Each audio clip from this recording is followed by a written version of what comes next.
We'll go ahead and call this meeting to order. This is the meeting of the Cuyahoga County Council Committee of the Whole. Meeting scheduled for Thursday, July 11th at 1 p.m. Will the clerk please call the roll?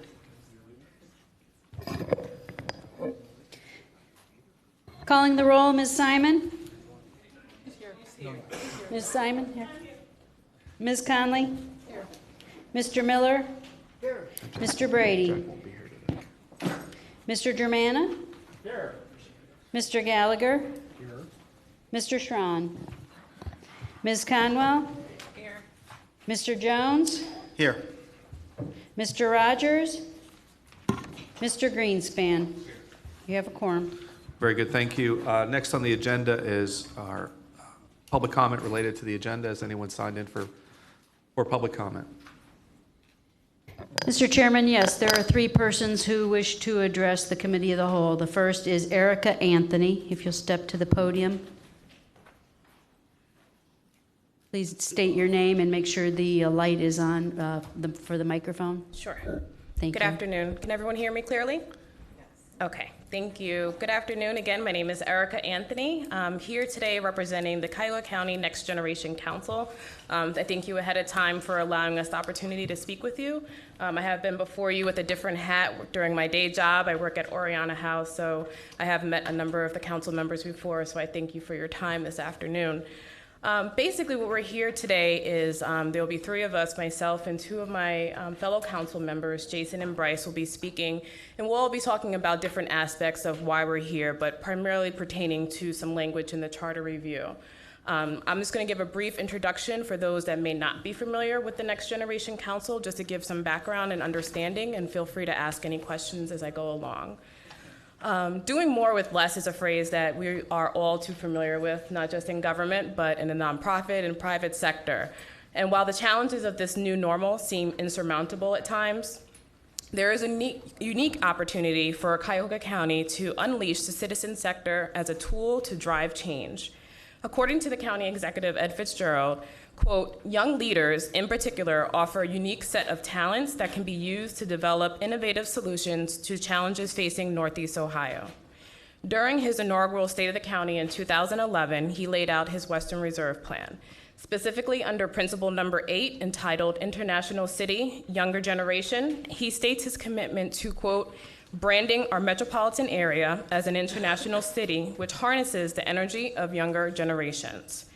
As a result of that, the county now has and has had since 2012, the Next Generation Council, which for short we call NGC, which is an appointed group of 15 Cuyahoga County residents between the ages of 21 and 34 who are passionate about serving as ambassadors for the young adults within the county. Next Generation Council serves as a body that can both advise county government on current issues and identify and create innovative projects and programs that cultivate involvement in civic, economic, and social issues. Our goal is to lead efforts that assist the revitalization of Cuyahoga County for the next generation to ensure that young adults are regarded as stakeholders for our future and the vibrancy of this community. About 6 months into our term and trying to figure out sort of what was the best steps and to execute our mission and our vision, one of the things that we did was we spent time reviewing and analyzing the Western Reserve Plan and looking at some key items in there that we felt pertained to our specific demographic. And one of the things that we looked at was opportunities for leadership and looking at our demographic and how they can get involved with county government to grow themselves professionally and to be better involved and more invested in their county in which they reside. And one of the things that we did was we examined the boards and commissions, all 44 of them, and basically started calling the chairs of those respective committees to find out what were some of the demographics of the people represented on the board. And what we found was there was a low percentage, only about 1 to 5 young adults of the age range 21 to 34 represented among the 44 boards, which make up about 500 members. So next up we have Jason. Thank you. Thank you. Mr. Jason Russell? Actually, I'm sorry, it's Bryce. Okay. Bryce Sylvester. Good afternoon, members of council. Thank you for hearing from us today and also for putting us at the top of the agenda at an item that was voted on yesterday. So Erica spoke to you briefly about what Next Generation Council is. I'm going to speak to you about some other efforts and initiatives that we've put in place in addition to the amendment in the charter that was recommended to you yesterday, just to let you know some other work that we've done over the last 12 to 15 months. So in addition to the charter amendment, one of our goals was to get more young professionals involved in county government. One natural place that we saw as a good fit was county boards and commissions. So about 15 months ago, we went through a fairly rigorous process of getting a better understanding on who made up the county boards and commission seats. We spent about 6 months reaching out to chairpersons of those county boards and commissions, doing some pretty extensive research on the web, and we basically published a report internally that showed that young professionals ages of 21 to 35 were not accurately represented on boards and commissions. So, we decided as an organization that there was a gap in the field for promoting those positions. So what we did was we identified 3 specific county boards that had vacancies over the course of the last 12 months. And we went through about a 60-day outreach campaign where we went out to the public and we said, there's these 3 vacancies. We are looking for qualified candidates that fit this age bracket to apply.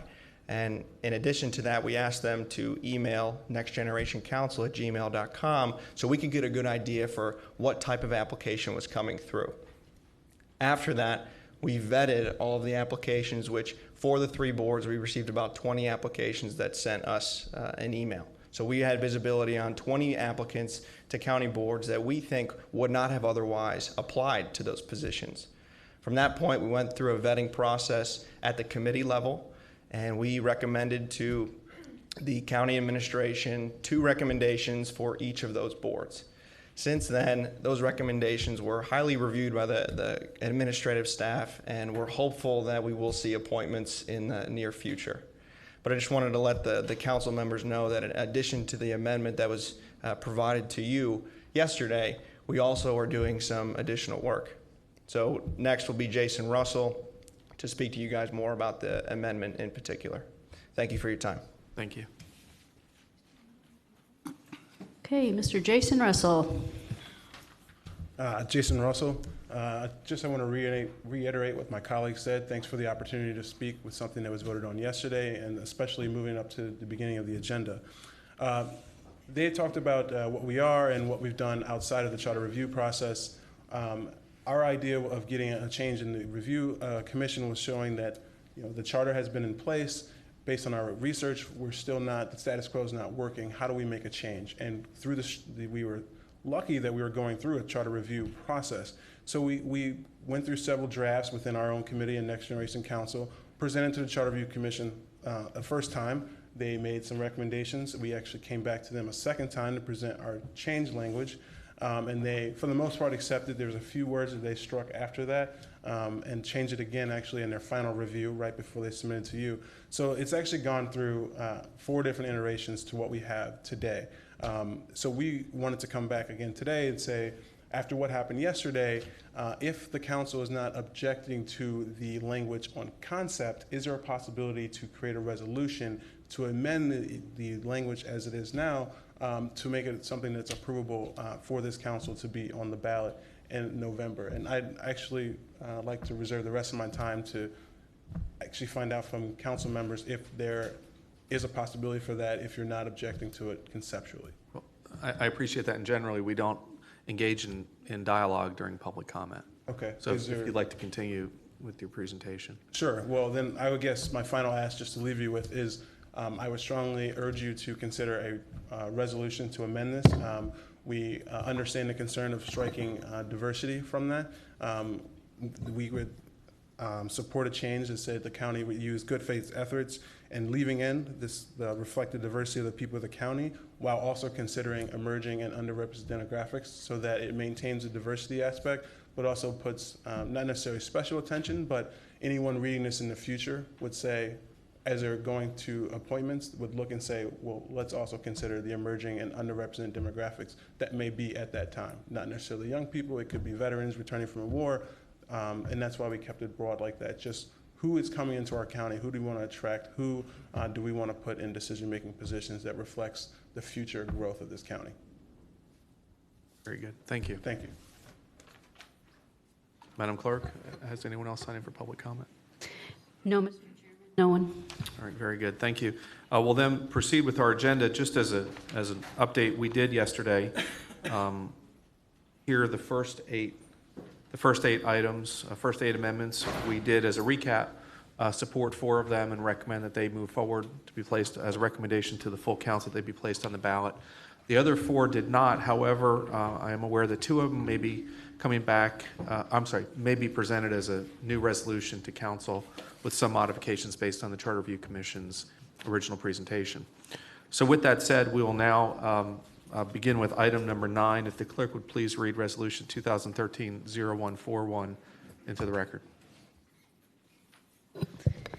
Yes, Mr. Chairman, I'd be happy to do so. Just also want to say that in deference to the public record, that these items were all, in fact, referred to this committee for your consideration, as otherwise is printed on the agenda.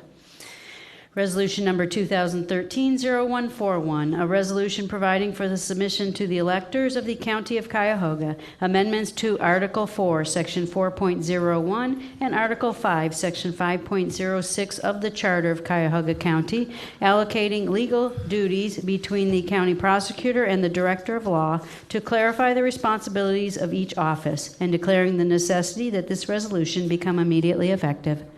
Very good, thank you. The Law Department will make its presentation. Thank you, Mr. Chairman. This is Amendment 9. We'll make the presentation on behalf of the Charter Review Commission. Of course. This is Amendment 9 as recommended by the Charter Review Commission. It deals with the allocation of legal duties between the county prosecutor and the director of law. This was an attempt to clarify the roles of each office, and it accomplishes this by adding substantial language to Section 5.06 of the Charter, which specifies the duties, powers, duties, and qualifications of the Director of Law, including the power to give written opinions when specifically requested to do so by council, county executive, represent the county in administrative proceedings and labor negotiations, act as counsel for the county except upon initiation of any court proceeding instituted by or against the county, and perform any other duties assigned by council or county executive. Okay, very good. If I can ask a question before I turn it over, could you give the rationale behind 5.06 subsection 3? Sure. This subsection was worded in such a way with the intent of providing that the director of law act as counsel for the county council executive, except upon in the initiation of court proceedings, with the intention that once court proceedings begin, be it civil litigation or otherwise, that the county prosecutor represent the county in those matters. Okay, very good. Thank you for that. Any questions? Ms. Simon? I have comments. Oh, I'm sorry. Questions or comments? We'll proceed that way. Sure. Thank you, Mr. Chair. I just had some comments regarding this proposed amendment, and these comments, I want to be clear, are not personal, and I want to state that the civil lawyers I've dealt with at the county have been stellar and wonderful, so there's nothing to do with the personalities. It has to do with an institutional problem that I see that's inherent in what we have been inherited as this new county government, which is consistent with the minority opinion coming out of the Charter Review. It's just the system itself is inherently filled with conflicts, and I want to start briefly with the observations that I've been able to make along with the administration over the past 2.5 years, that it's been difficult to begin with not to be able to select our own lawyers, our own counsel, as a council, as an administration, as a county body. We have been limited to the prosecutor when matters may have been calling for expertise, calling for different types of civil lawyers, and when the need arose or may arise regarding outside counsel, we were restricted to a list. So in the everyday life of residents who may want to retain an attorney, they have the freedom to go any place to retain an attorney and not be restricted to a list or one set of lawyers.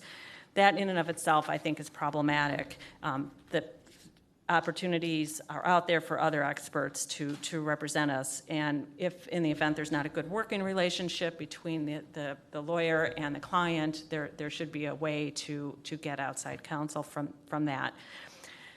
Notwithstanding that alone, we have inherent conflict of interest that is here in front of us for 2.5 years. We have lawyers who work in the civil division who are serving two masters. That might not be overt, but it's there. There's been instances where the county administration has asked for certain types of litigation to be pursued. I'll be specific, the MERS action, which is, I've talked about this before in front of this council and to the commission, that there was a MERS action is an action that's taken place on a class action basis to pursue fees that were not recovered for recording of fees and mortgage documents. When the county asked that to be pursued, it was denied, and Geauga County came in as the lead counsel, and we lost an opportunity to be leading that class action. Now, there could be a rationale why the prosecutor's office didn't want to do that, but it doesn't matter why. It mattered that the client asked for a service and it was denied. If this was outside of this public forum or our public office, this would have never happened. For a lawyer that an individual goes to, asks for something to be done and told, we're not doing it, and then we don't have an alternative place to go. So that's a pretty firm example of the conflict that is right in front of us, and it doesn't take another 2.5 years to see that. We've had conflict come up with the HRC when we have grievances from employees or former employees who came to be before the HRC, the prosecutor's office. In that case, was representing both the administration and or HRC. Which one was it? We had to go outside of the prosecutor to get outside counsel and spend resources on that. So that cost money and time in that case.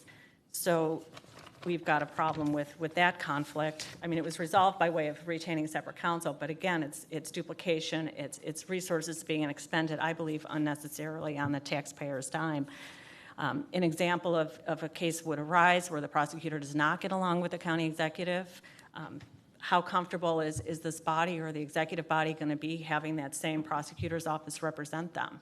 In the real world, if any one of us wanted to retain a lawyer and that lawyer perhaps didn't like us or had a different agenda than our own, we would never be stuck with a lawyer that we had conflict with or were uncomfortable with. And that's the situation that the charter has given us, or the old system. I don't think the old system is consistent with this new government or the new structure, and the minority opinion talks about that the real intent way back when was to have litigation and have the civil department inside of the new government because of these inherent inconsistencies and conflicts.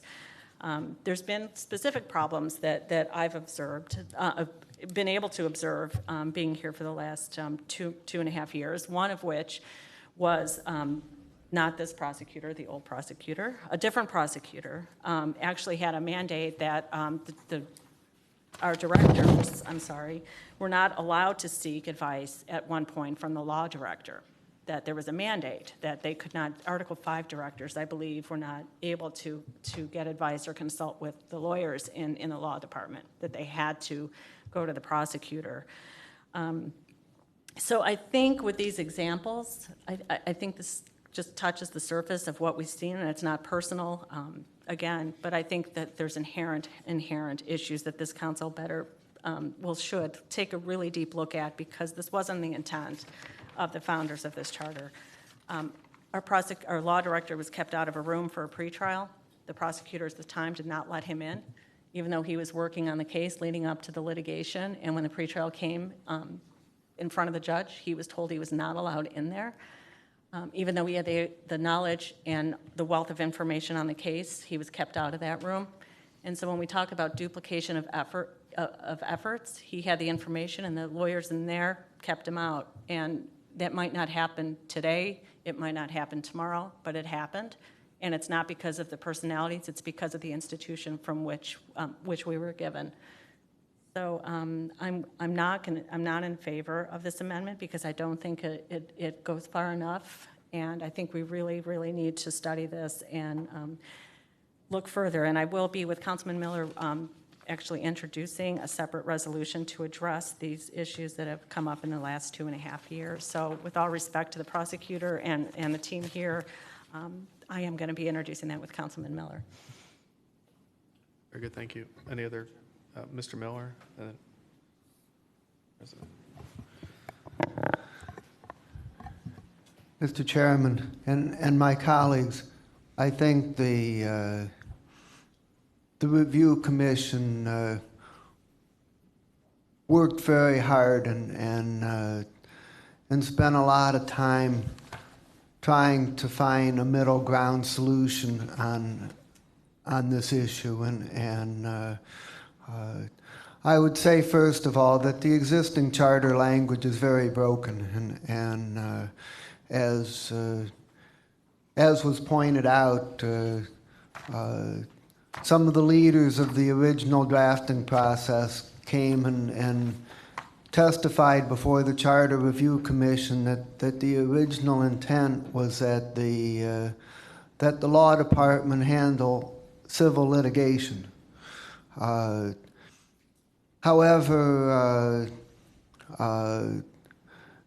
there was a need to come out with a result that various sides could all feel that it came out their way, and the language about the prosecutor performing all the ORC duties was also included, and this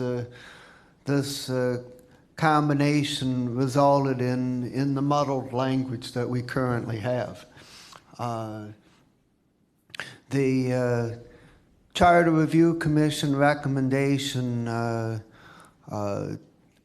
does clarify the ability of the executive and the executive departments in the council to use the law department for advice on civil matters. However, in my opinion, it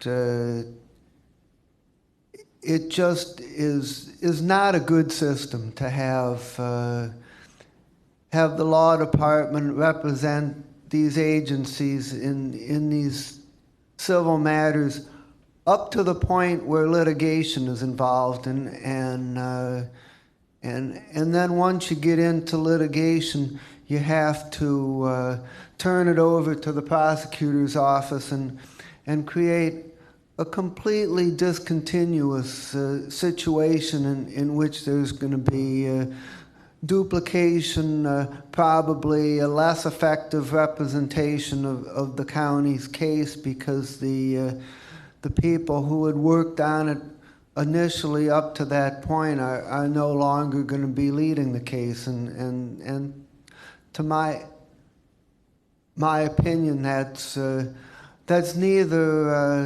neither efficient or effective, and my recommendation is that we use the language that the chairman of the Charter Review Commission, Mayor Akers, along with 2 other members, recommended, that would give the law director the authority to represent the executive, all of the departments that are under the executive and the council in legal matters up to and including any litigation involved. I would also recommend adding one additional sentence saying that under certain circumstances that the county council could retain its own legal representation. There's times when there would be conflicts and or a need to provide effective oversight where we would need to do that. And with that one sentence addition, I would recommend that we use that minority report language. And so for that reason, I would recommend to my colleagues that we recommend that the language that's before us today not be put on the ballot, and that we then consider and move forward on that separate resolution. Thank you. Good, thank you. Madam President? Thank you, Mr. Chair. I agree in part with my colleagues have spoken, and essentially with the point that I cannot support this particular amendment. We came into a system that was very complicated with the law department and the prosecutor. And my understanding now is that there is an effort for these parties to work together and come out with some kind of agreement between the two. So my position is we should vote this down. My inclination is to not put any language into the charter, as I so strongly urge that we have to be very careful. We put something into the charter and it's interpreted another way by somebody else. So I would like to see these negotiations between the prosecutor and the law department and also counsel for the council work something out, and we can always put something on the ballot the next year when we have clearer definitions, rather than just say this is the law. Let's establish those various departments and decide kind of how we're going to work this out. And I also strongly support the idea that council needs the ability to hire counsel of its own. It's not that we're going to need it every day, but things come up that we do need the ability to hire counsel, and it's very important that we have that in the charter. So I'm voting no, but for a little bit different reason, say that we need to work out a solution before we adopt it. Very good. Mr. Gallagher? Where are we at with that MOU? I'll defer to the director. I don't know that, honestly, I don't know that we were going to be able to reach an MOU, quite frankly. I think there was a thought that we were proceeding on a different set of understanding, and then we received a draft from the prosecutor that was not workable for us. So the idea is we're going to come back with our own suggestions to them. But from everything I've heard through the Charter Review Commission, I'm presuming that whatever suggestions we're going to come back with, they're going to be rejected. So I think we're at that impasse of, I hope I'm wrong. I pray that I'm wrong, but every indication that I've gotten through this process is I don't think this MOU is going to come to fruition, but I don't know. Well, exactly what's, Excuse me, Mr. Gallagher, real quick. The other side of the, from the prosecutor's office, this gentleman's been negotiating on their behalf on the same subject, so I just wanted to. Hi, my name is Gary Johnson, and I was asked by the prosecutor's office to join in those negotiations. And we have had several meetings with Terry Keneally, who the executive picked, and in good faith, we've entered into those, and we've made some progress. We received a set of ideas from them. We put that into a memorandum of understanding. We understand it was a draft. We know that it needs more work. But both sides of us were confident that we're going to get something done in that department. Now, today I'm hearing for the first time that the executive may not want to continue on that, but I'm a little bit surprised at that, to be honest with you. This is a new area. I mean, just what you've all seen, and I think observations made that sometimes things haven't worked 100%, and once again, personalities are such. Things have worked out very well. For example, just this week, a request for independent counsel was made by the executive office. It was provided and granted. They selected their own person. Under this, the statutes of Ohio, which we have to operate under, there are certain people that can appoint it. This council could do that also with regard to trying to add, we haven't been asked, and I'm kind of changing subjects, on the status of the MO. We're standing ready and willing to make things work well. There's some things that are practical and some things that have to get worked out, some things belong. To say that you're not represented when a lawyer comes in and takes your case, everybody has it. Your problem when you hire a lawyer is not the lawyer's problem. That lawyer is your advocate. And that's why many times you want a fresh set of eyes to tell you or to tell your committee or to say, this is a good reason to proceed with a lawsuit. This is not a good reason to proceed with the lawsuit. These are something that should be settled. This is something.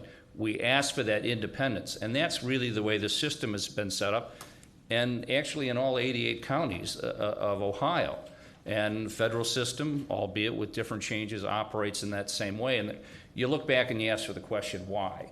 Think if you have this all under one tent, does the objectivity is it always there? No. Certain things, administratively, HR reasons. A lot of those things can be more streamlined. But when you get into litigation and do litigation all the time, you want people that are doing that. Plus, you want people that are not going to be doing it once a year, twice a year, or not going to be doing it in one little cubbyhole. You want people that do it on a regular basis. And that's the way it's been set up around the counties. That's the way it's worked. And that's what we're trying to do. Now, in terms of making changes with that, I agree. The issue has come up recently, and we've added another individual to our discussions, although we haven't met.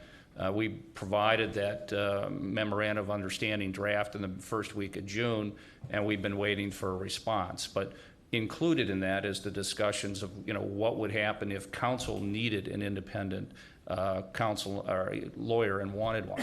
And, that's not an unworkable problem. But I know I'm kind of getting off the subject. You asked about the MO. I'd be happy to answer any other questions there were. And just for clarity, I did not say that we stopped the negotiations. I said that we got the draft. We were shocked when we received it. We are going to submit back our proposals. All I'm saying is everything that I've heard so far through the Charter Review Commission, the positions that have been taken by the prosecutor, I'm not very optimistic that we'll be able to reach agreement. I'm not saying that we're stopping. We are going to continue doing everything that we can in good faith. It's just, I think there is this core fundamental issue that, there's disagreement about. And Well, Okay, we'll continue with Mr. Gallagher's question. I can tell you, this is an important issue, and I tend to lean with the president. And, I don't want to rush to memorialize something that's not going to be right. And you two are lawyers, and we just went through some interesting and difficult negotiations. And I see this as something that's no different. It took us a couple months to get through the last one. If it takes you a couple months to get through this is something that we can address later on. But to move on this with one side saying they're shocked and the other side saying we're working, maybe we need two sides working and not one side shocked. But I don't see how I can see where this could be negotiated to a resolve that where in the end the taxpayers would be happy. At this point in time, I'd be very unhappy moving forward with something that splits the baby again. We're seeing that a lot with some of these things where we're splitting these babies, and that's not the best. It's just not the best for the taxpayer that are going to be using ultimately and paying for the services that are going to be provided here. And I also share the concern that we need access, and we've said this one, I think it was our first day, that we would be very uncomfortable not having access to our own attorney, and we haven't used that. But I think in certain situations, we would have liked to have had that access without a front page article written about it. So if you could help us in that avenue, that would be helpful. But I'm very uncomfortable going forward with any of this as is, with negotiations taking place. And I'm a little disappointed that I'm hearing somebody's heels are against the wall and then they're not, and shocked. And negotiations are negotiations. I get that fully, Councilman, and I think we have been proceeding in complete good faith and will continue doing that. All I'm saying is it appears there is just a fundamental disagreement about this litigation issue. And then that's the problem, is you can keep negotiating about it back and forth repeatedly, but that's what we were hoping, and our understanding at the time was that there is a resolution where you could have a resolution that both sides could live with, in the sense that you would have the prosecuting attorney designate all the lawyers in the law department as assistant prosecuting attorneys. So we would have those lawyers under our supervision. We would have the continuity. We would be able to do everything. They would be able to appear in court. The prosecutor's role is preserved in that it's being done under the prosecutor's authority. If we appear in court, we'll put by designation of the prosecuting attorney, but you will have the continuity. You will have the physical next to each other where you're able to work. You don't have to shove these cases over somewhere else. Well, but I don't think we're moving in that direction, and that's all I'm saying. Well, and what I'm saying to both sides is, are you willing to accept an alternative that's against what you wish? I would suggest going back to the table and working this thing out, because there's a very good chance that one side is going to be very upset, and it may end up being something that, again, keeping in mind who pays the bills around here, the taxpayer may not appreciate.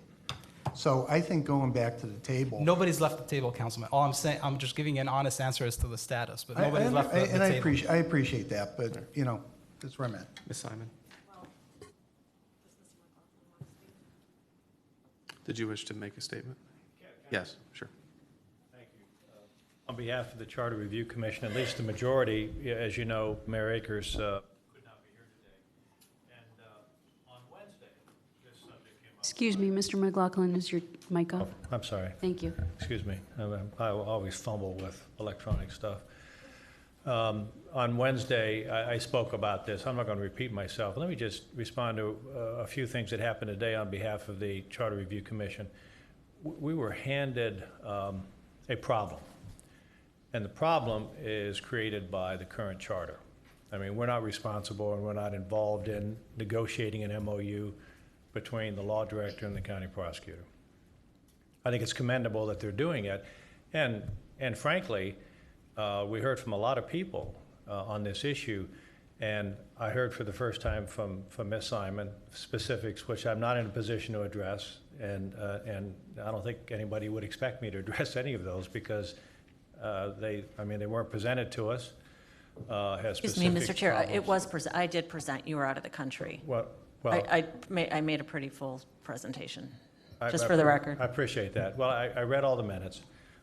Then that's the one exception because we didn't hear any specific issues such as what you're raising today. But I don't, I don't contest any of that, and I don't doubt that any of that's occurring because I'm not surprised that it might occur in this kind of situation.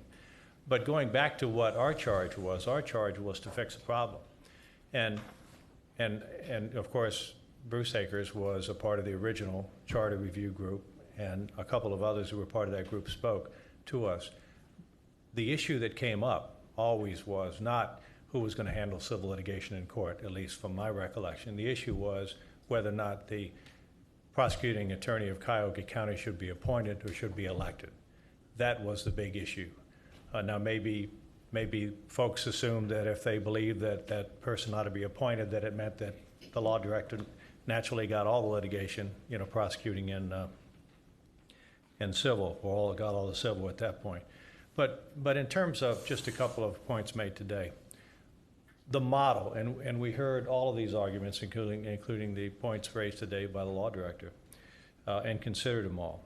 With respect to the issue of being able to appoint one's counsel, I certainly agree that in the private sector, when you need a lawyer and you pay for it, you go out and you choose your lawyer. But when you're part of government, you get a government lawyer, and you don't get to pick your counsel because you're not paying for your counsel. The people pay for your counsel.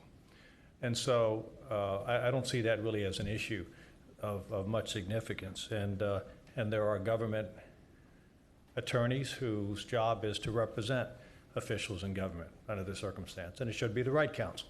I agree with you. And there are times when independent counsel need to come in because of conflicts or because counsel would go to the appointing authority and say we have need to have somebody from outside counsel come in, and there should be provisions to permit that. On the issue that Mr. Miller addressed, this business about trial lawyers versus in-house counsel or government lawyers who advise and represent on a daily basis. I mean, that's really the national model. I mean, it's not at all unusual. It's a national model that when a case goes to court or litigation, if you're a corporation, you reach out to a law firm. You take it out of in-house counsel. You take it out of the general counsel's office and you go to some law firm to represent you in court because it's what they do for a living. And the U.S. Attorney's Office or prosecutor's office around the state of Ohio. When issues come up, when they circulate up through the general counsels and the in-house counsel and the staff attorneys in local government, and the case goes to court, they go to the prosecuting office or the U.S. Attorney's Office, whose job it is to do that on a full-time basis, and who do it on a regular basis, do it effectively. So all of those things we considered when we looked at it, and what we presented to council, I suppose you can look at it in terms of a compromise, but we're trying to fix what we thought was a serious problem. And that is define the respective roles and obligations of the law department versus that of the county prosecutor. We drew the line at going to court. We drew the line of litigation. And that's reflected in what we've provided. For example, provides that the law department represents the county executive, and the council in administrative proceedings and labor negotiations. And we also provide that the director of law shall be responsible for the employment of outside counsel in the performance of his or her duties. So we tried to address a problem. We're not in a position to address the specifics, Ms. Simon, that you raised. And again, I don't think anybody should expect the Charter Review Commission to have to address those issues. And so if you don't accept our proposal, then you should fix it in some other way. That's our recommendation. Thank you. Just as Mr. Tartar, were you on you were on the minority side of this? Yes, correct. Okay. Just wanted to briefly give a perspective Okay. of my minority opinion. And I did speak with Chairman Akers today because he knew that this issue was going to be discussed, and just wanted to discuss a couple points that he brought before me. So, Mr. Chair, members of council, from the minority opinion, as Patrick alluded to, when the framers were first creating this document, the first question that they did ask was if the prosecuting attorney should be an elected or appointed position. And there was a clear dissent from parties present that it should remain a elected position. So after that question was asked, the next question was, where is the civil side of the prosecuting attorney's office going to reside? And when I spoke to the chairman this morning, he said explicitly that the framers intended for the civil litigation to be under the director of law, and that for the prosecuting attorney to simply be responsible for criminal matters. In fact, also, Mayor Akers wanted me to reiterate that both Mr. Eugene Kramer and Martin Zanotti both appeared before our commission. Both stated that it was their intent that the way that they wrote the charter, they intended for the civil litigation to fall under the director of law. And Mayor Akers said that it's not explicitly clear in the charter language, as Councilman Miller stated that this is a broken language, but it was not their intent for there to be this type of disagreement. Their intent from the very beginning was for the civil litigation to be under the director of law. So that is what the chairman noted in his minority report, and I joined him in the minority on this particular issue, but just wanted to make sure that was clear in these discussions. Very good, thank you. Thank you, Mr. Chair. Ms. Simon, did you have a follow-on? Sure. Thank you, Mr. Chair. Just a few follow-ups. When we talk about getting language right, that we can't do that now, I think we can do it now. We have the time, we have the able-bodied members of this council to sit down and discuss what right language can be. We've had 2.5 years since we started in this body to observe what the issues are, and to at least some of us have thought about what language would be appropriate. So it's not an all of a sudden task that we need to all jump in and work on furiously. I think we're able and we have the time to come up with clear language. I mean, we're capable people.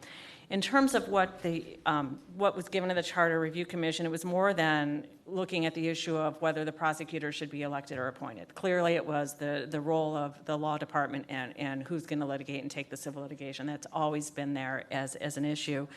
When we look at the other 88 counties, obviously there's only 2 that are charter governments, so we can't compare us to the other ones.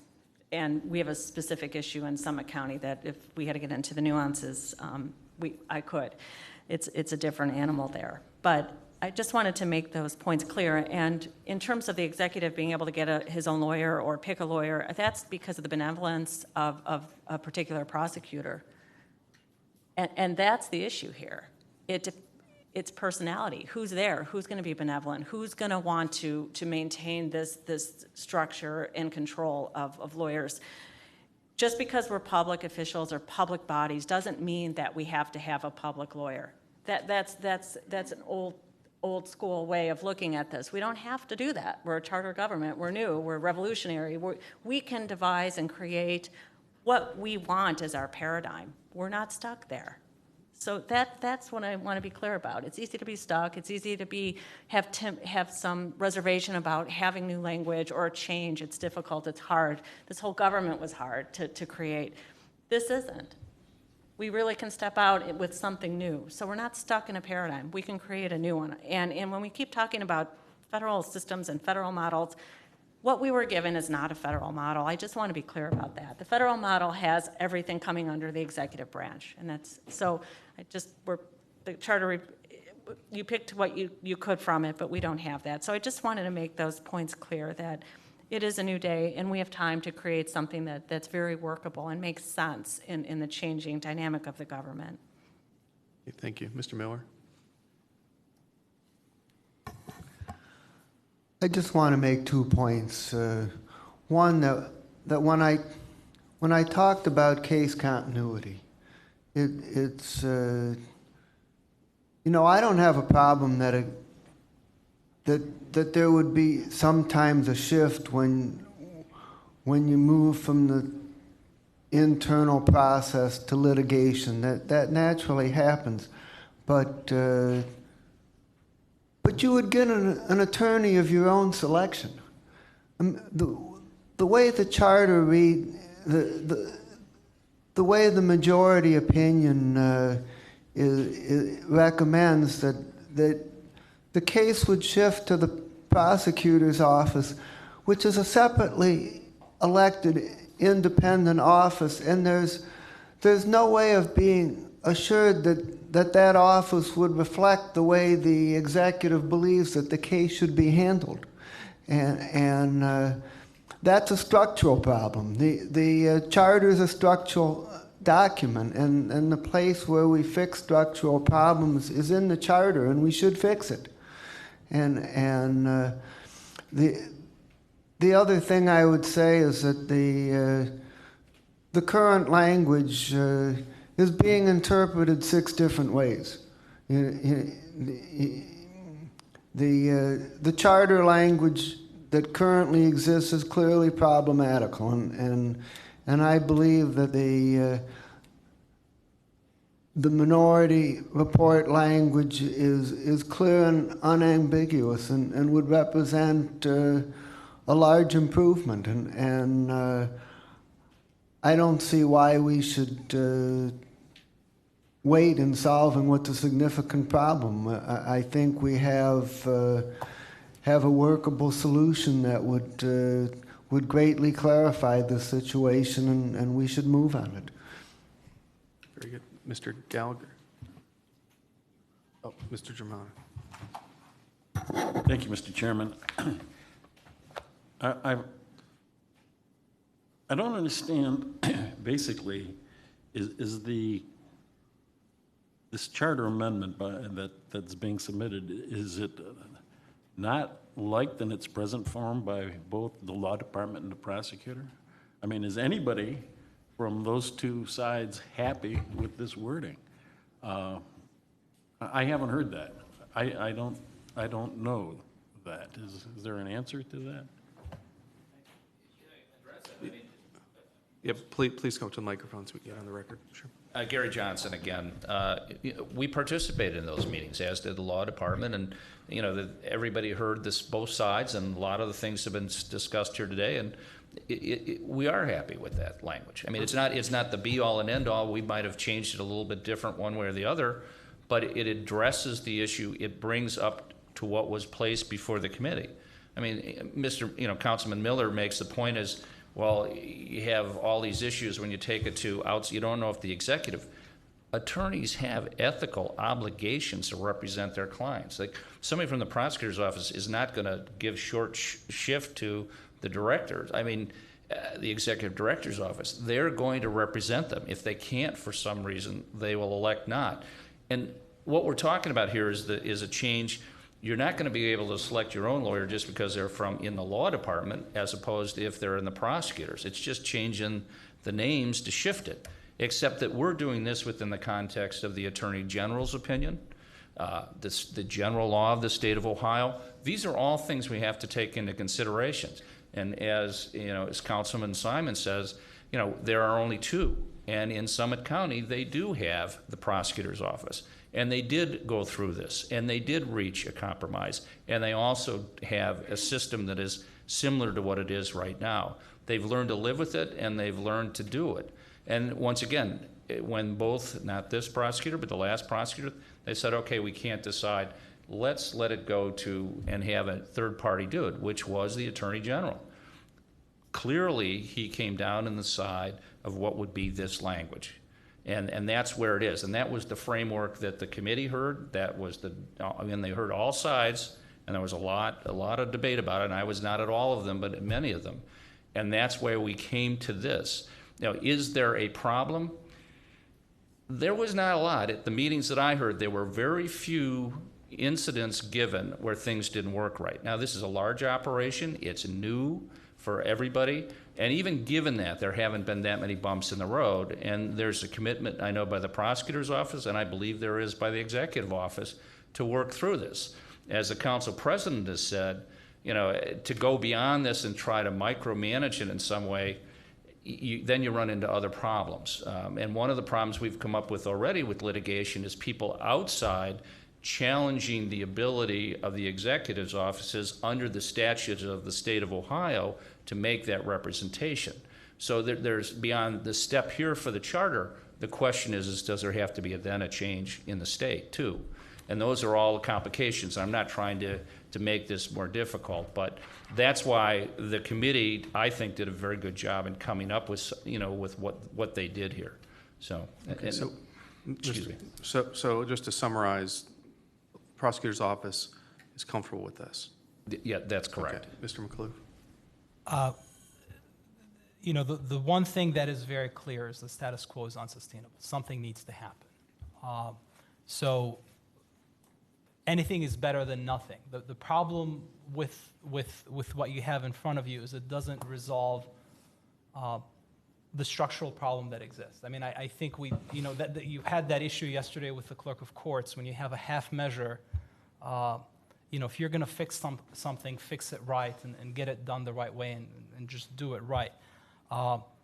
It is my belief, and again, I've made the statement, if I were the head of the civil division, I don't think the position would be any better. I mean, it is not about the people who are doing the work. It is, and we can come up with any understandings in terms of how we're going to get settlement authority and back and forth and memos and all that stuff.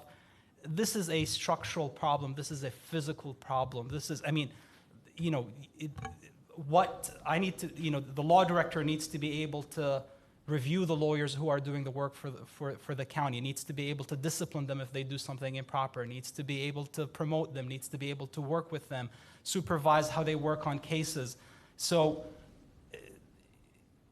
I very much believe that the best system is to have the law department do all the work that's for the county. There are, you shouldn't do the Board of Elections or all the independent boards or the townships, or those can all be with the prosecutor. But when you're talking about the county, that should all be in the law department, and the continuity does make a difference. When you have a theory and you proceed on it all along, and then all of a sudden it goes outside and you have disagreements on how people should proceed, it is not the ideal situation. Quite frankly, even the physical location. I mean, we have enough problems that we are in the Justice Department, that we are in the county administration building, and the lawyers for the civil division are in this building, and you need documents. There's only 24 hours in a day, and how many emails can you send requesting copies of document as opposed to walking to somebody's office and saying, "Let me see this. Where is this?" So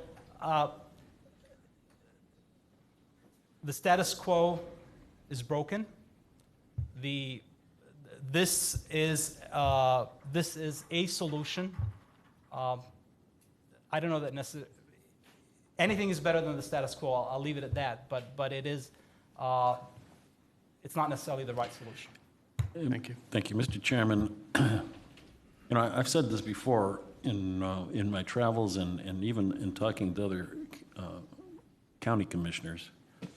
I think the Cuyahoga County model has been the model of how urban counties should be run. I mean, there's so much efficiency and so much not conflict, and independently elected office holders were all on the same team. So I've said this before, I think we've been setting the model of how urban counties should be run. Having said that, I don't think we're ready for this. So because of that, I'm going to be voting no. If we can do better, I think we should. Mr. Gallagher, Ms. Simon, and then Mr. Miller. Actually, I'm just going the other way now that I've heard everybody talk. Well, we've got a problem. There's no perfect solution. And it seems that Mr. McCloof will be able to sleep tonight if we put this on, but not totally happy that it's exactly the right thing. Prosecutor would be okay going forward with it. So there seems to be some sort of a meeting there. And it seems to me that we're not going to get to the perfect solution. We're just not going to get there. Even removing all the personalities and all the stances, everything else, we're not going to get there. And I know Ms. Simon thinks that we can, but it seems to me that we can't. Well, I will tell you this, I'm a lay, and Mr. Miller, I appreciate that, but I'm a lay person, and I would rest heavily on what Ms. Simon says and the attorneys here in the room say, and knowing some of their reputations, I'm not going to put myself in a position to question where they're telling us to go. And it sounds to me that they're telling us if we're going to have to go anywhere, that they would rather us move with the opinion as it is, as opposed to the minority opinion, and with the understanding that it's not perfect. And I know I said that I didn't want to go unless it was perfect, but it sounds to me that in an imperfect world, this is the place we have to go to. And I appreciate you shaking your head, Mr. McCloof, but it doesn't seem to be a perfect solution out there. Mr. Chair, I mean, there is a solution somewhere. I say the solution may take a little bit longer to find, but I think it would be, if you're saying that there's a problem with this, you certainly wouldn't want to put on a charter amendment that starting out with there's a problem with. So, I mean, I'm going to work very hard to get a solution, but this is not the solution. And I continue to contend that I think these people should talk. Mr. Johnson's here. I know Mr. Keneally, I have not met him. Mr. Zimmerman's here. I think that these people should continue to talk to work out a workable solution, and then we adopt that solution for the charter. Well, why don't you do this? Why don't you two get in a room with Ms. Simon and laugh all you want. That's how these things get done. And the president, and see if we can't come out with something. Because you're telling us that it's unworkable now. And if we don't do anything, then we're looking at another year of unworkableness. In a year that we don't have time for that. We really don't. We're walking into the valley of death with 2 moves, new buildings, all kinds of other things going on. So it seems to me, and it seems that everybody's concerned that the wrong thing's going on right now, that there could be something placed there. So why don't you just do that? No, but Mr. Gallagher, we could work out a solution. These gentlemen could work out a solution and let it run for 6 months or a year. Then if we anticipate there's another problem, but I'm going to let these people work together and work out a solution before we jump into something, because I'm very concerned. You get a charter amendment in and it comes in the court interprets it a different way or something. We have a problem. I'd rather leave what we got and figure out a problem in a more definitive manner. Why don't you guys get together? I'm going to do that. Monday, because you have till Tuesday, and see what you can produce. Ms. Simon? Okay. There's inherent, I'm not going to belabor this, but there's a fundamental philosophical difference that cannot be crossed by, I'm all for negotiations, I hope you can do it, but what we have before us, first of all, is nothing different virtually from what we've always had. So of course, I don't expect the prosecutor's office to have a different opinion about it. It's what we've got, basically. So I hope everybody can work out a deal, but I think philosophically, it just runs deep. And the question is about who's going to have the civil litigation and who's going to represent the county in litigation, not the sovereign statutory bodies, did you want to say something? No, the one thing that I just wanted to say is there is a resolution that could be worked out, and that seems to get the county what we need from an operational need, because this is an operational issue, and at the same time preserve the prosecutor's historic role, and which is that this happens, the litigation happens in the law department, but it happens by authorization of the prosecutor. So you do a memorandum of understanding where the prosecutor designates the lawyers in the law department as assistant prosecuting attorneys. There's clearly models for this where the lawyers who do Medicaid in the Ohio Attorney General's division are designated assistant U.S. attorneys by, where even the general counsels of universities are designated assistant U.S. attorneys through a memorandum of understanding. I think Lee Fisher had done this when he was Attorney General. So there is a way to do this, even short of a charter amendment, by an agreement of the parties that's between the offices, that you make it binding on successors. The question is there a will to get us there? And that's all I would say, is you could do it through authorization of the prosecutor, and the prosecutor's role is preserved because it's being done pursuant to his or her authority, but you're meeting the county's operational needs. Okay, let me ask. Do you have a question, Mr. Miller, or a comment? I just wanted to finish. I'm sorry to beat this with a dead horse, but the AG opinion was clear that we could change the charter to enable us to do this. I want to be clear about that. That was the AG's opinion gave us that latitude to change the charter. Secondly, in terms of not having experienced litigators under the law department, that we certainly can hire to have prosecutors transferred from the prosecutor's office who have vast experience. We're not going to hire people who don't know how to litigate. In terms of having second eyes, which was one of the reasons why this would be okay, to look at this when they litigate, that's up to the client whether they want second eyes or a second opinion. It's not up to a lawyer to decide that. It's up to the client. In terms of having a duty, an ethical duty to the client, we've seen in the past where perhaps that duty was mixed between a boss and the client. That's happened. So it's not a hypothetical, it has happened. So we've seen that. And that's all I wanted to address the things I heard. So there's been some serious issues of serving two masters that we've seen, and that includes allocation of resources. So thank you, Mr. Chair, for allowing me to. Realize you were.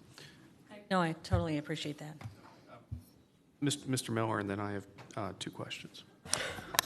Mr. Chairman, I just want to further clarify that the AG's opinion was not about how the charter should read. The AG's opinion was as to how things are under the current language, and I don't dispute that opinion, but that opinion also suggested that if we wanted something different, that we could change the charter, and that's what we're here for. Mr. Chairman, just one quick question to the law director. Is the Charter Review Commission's minority report closer to what you feel would be the right resolution than the majority report? Yes. Okay. Okay, thank you. I have a question, two questions. One on this. Am I to understand, I almost called you Doogie Howser, so Mike. When we talk about in provision in 5.062, represent the county, does that interpretation mean boards, agencies, and commissions as well? It would be the boards, agencies, and commissions that are part of the county structure, yes. So they would be, under this proposal, represented by the law department? Correct. Okay. Does that in itself cause a conflict, since the direction of the law department, the law director is under the direction of the executive and represents the executive and council, and since the executive appoints and council confirms, might that inherently be a conflict? Mr. Chair, if I may clarify, Sure. that's not the county is the corporation, is the entity that Okay. is created under the charter, and then it's the entities and it's the other departments that are responsible to the county executive and the and council. The independent agencies are not covered under this language. So the boards, agencies, and commissions right now would, under remain this, with the would still prosecutor. remain with the prosecutor. And I've always never had a problem with, I realized, we just had an example where this made perfect sense, where you even had the court, and where we were on opposite sides, and if you had the prosecutor representing both parties, it wouldn't have, you couldn't have been able to do it, so you had the prosecutor representing the court, and we represent the county. Before the Human Resource Commission, I don't want to be appearing in front of the Human Resource Commission and representing the employer in front of the Human Resource Commission, yet at the same time I'm advising the commission on how to rule on it. That's not something that I would advocate. But even I understand all the rules for dividing up, firewalls and all. It's not a perfect situation, so it does make sense to have separate counsel for those, and that's nothing that we've ever advocated otherwise. Okay, thank you. I have one final question. On the MOU itself, that's wherever it is in negotiations, are there provisions that are being discussed within the MOU that are in conflict with the charter? Meaning, the charter is pretty clear. It says here, as it's written now, the duties of the prosecutor are X, the duty of the law department is Y. Are these discussions with the MOU to swap certain areas of responsibility that the charter or the ORC currently mandate? I think the whole issue is the charter is ambiguous, because the charter, you had a provision that had just sort of a generic provision that says that the prosecutor's duties, it doesn't even say shall continue, it says shall continue to be determined, under general law. But then you had another specific provision creating the law director's position. It said shall be the advisor and representative. And I think that's where the issue with the Attorney General opinion is, and that's where the disagreement is everybody's honoring this advisor part, but everybody's forgetting the language about being representative. So there is a disagreement as to what the charter already says. That language, everybody's agreeing on, the representative must mean something. It's not there just for surplusage. So the idea is the MOU would come up with, because of that ambiguity, you come up with a framework, regardless of what the charter says, that both sides can agree to, and then wouldn't be challenged. So, but I don't know that would be, I would read the charter, the language representative by definition means litigation. And that was precisely even the case in Summit County. They said, because we said advisor and we didn't say representative, you couldn't do litigation. So the drafters of the charter took that deficiency that the Summit County said you didn't put representation, you just put advice, and plugged it in the charter, and then we forget about that representative language in the charter. So that's, I don't know that there's a clear answer to your question, because... Yeah, I know it's not necessarily a subject for this, but it did come up regarding the MOU, and I'm just unclear how we can collectively, I say, not me, or you guys, collectively agree to come up with rules that are inconsistent with the charter. And that's what I'm trying to understand, if that is occurring. But you're saying because the charter is so ambiguous, you feel, I guess both parties feel there's an opportunity to assign duties to each other because the charter doesn't do so? And you always have the concept where somebody could, so in the same way that, for instance, that the prosecutor could assign special counsel, or so you could have, that's the exchange that happens under, it's not necessarily disagreeing with the charter, it's just saying, regardless of who the charter gives those powers, if they are to the law director, but we're going to have the prosecutor do them here, we're assigning you those duties. And if they are to the prosecutor and we're going to have the law director do them here, we're assigning them to you. So that's the idea of how the MOU would work. Okay, all right, thank you. And just to follow up on that, that's what, having written most of what that was presented, is that was the goal. The goal is so that there aren't going to be outside challenges to operate under what we have right now, and to assign those tasks that make the most sense, and also to avoid duplication and to provide other benefits to the county itself. There are certain things that are have found to work better in this department. We've done that, and that's what this is about, and that's why we hope it goes further and those things get ironed out. And regardless what you would pass, you're going to have those problems in any fashion. I mean, just once again, because of the size of the system, and given our unique legal system, something always comes up that nobody saw yesterday. So that's what we are trying to accomplish with it, to make it and to have it done, and also to have it pass Munster. And don't, Councilman, don't misinterpret me saying that that's what the AGs. There are other general state laws that all this has to be taken into consider with too, and that's what we're also trying to make sure it falls in those categories also, because we don't want people coming to say that somebody can't be representing some and some for the interest of the county here, because that doesn't help anybody. Thank you. All right, we've had folks express where they stand and why they stand, and before we take the vote, which I'll call here in a second, I looked at this and have had challenges with the charter because of a number of issues. But if the framers of the charter are in support of the minority opinion and believe there should be more autonomy to the law director, I would view this as an opportunity for them to hit the reset button and make that happen. So with that, I'll not be supporting this position. We'll go ahead and call. I'm going to make a motion, and the way we do this, for those who didn't attend yesterday, there'll be two motions. There'll be one motion. We'll see if the second is necessary. The first motion will be to place the item on the ballot, and if that one fails, then there'll be a motion not to place it on the ballot. So I'll go ahead and make a motion. Resolution 2013-0141 be placed on the ballot be presented to council on the July 23rd meeting for second reading adoption with a recommendation that this be placed on the ballot this November. Is there a second? Motion was made the second. Mr. Germano made the second. We'll do a roll call vote. Madam Clerk, will you please call the roll? Mr. Chairman, that would be just second reading only and Second not reading second reading adoption, correct? I'm sorry, second reading only. Correct. Okay, thank you. Calling the roll for placing Resolution 0141 on the ballot. Ms. Simon? No. Ms. Conley? No. Mr. Greenspan? No. Mr. Miller? No. Mr. Brady is not in attendance at this minute. Mr. Germana? No. Mr. Gallagher? Yes. Mr. Schron is not in attendance at this moment. Ms. Conwell? No. Mr. Jones? No. Mr. Rogers? No. The noes have it. Okay, thank you. I will now bring forward a motion.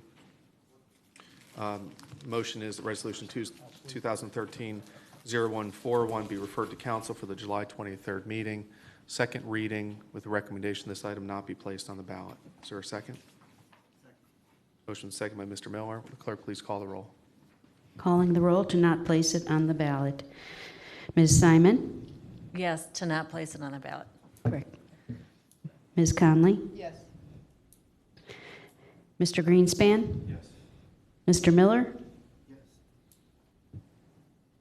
Mr. Germana? Yes. Mr. Gallagher? No. Ms. Conwell?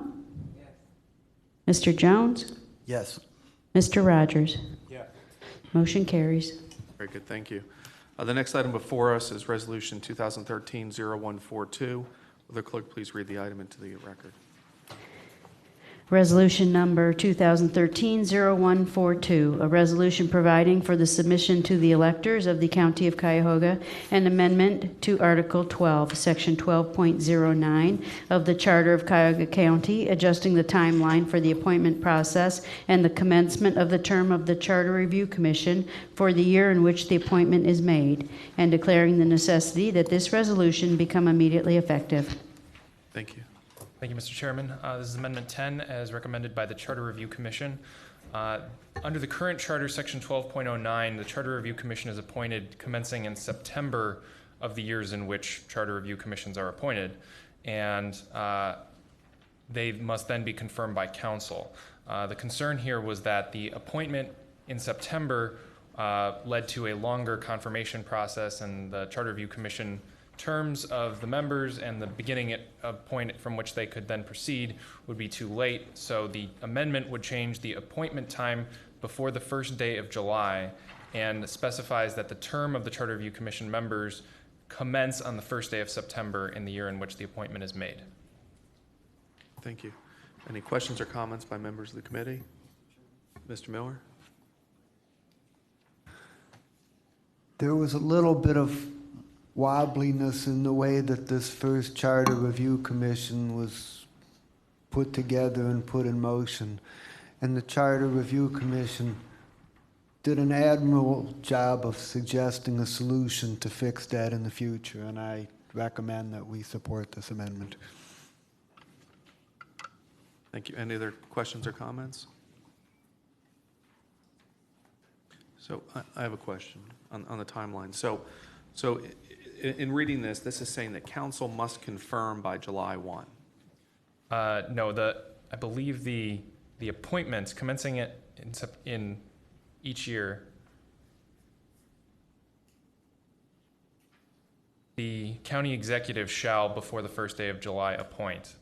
I do not believe, I think it was the intent of the Charter Review Commission here be that the appointment be made before the first day of July, which would then give council the 30 or 60-day period, whichever is, ends up being enacted, to go through the confirmation process so that all of the commission members could be selected by the first day of September when their term commences.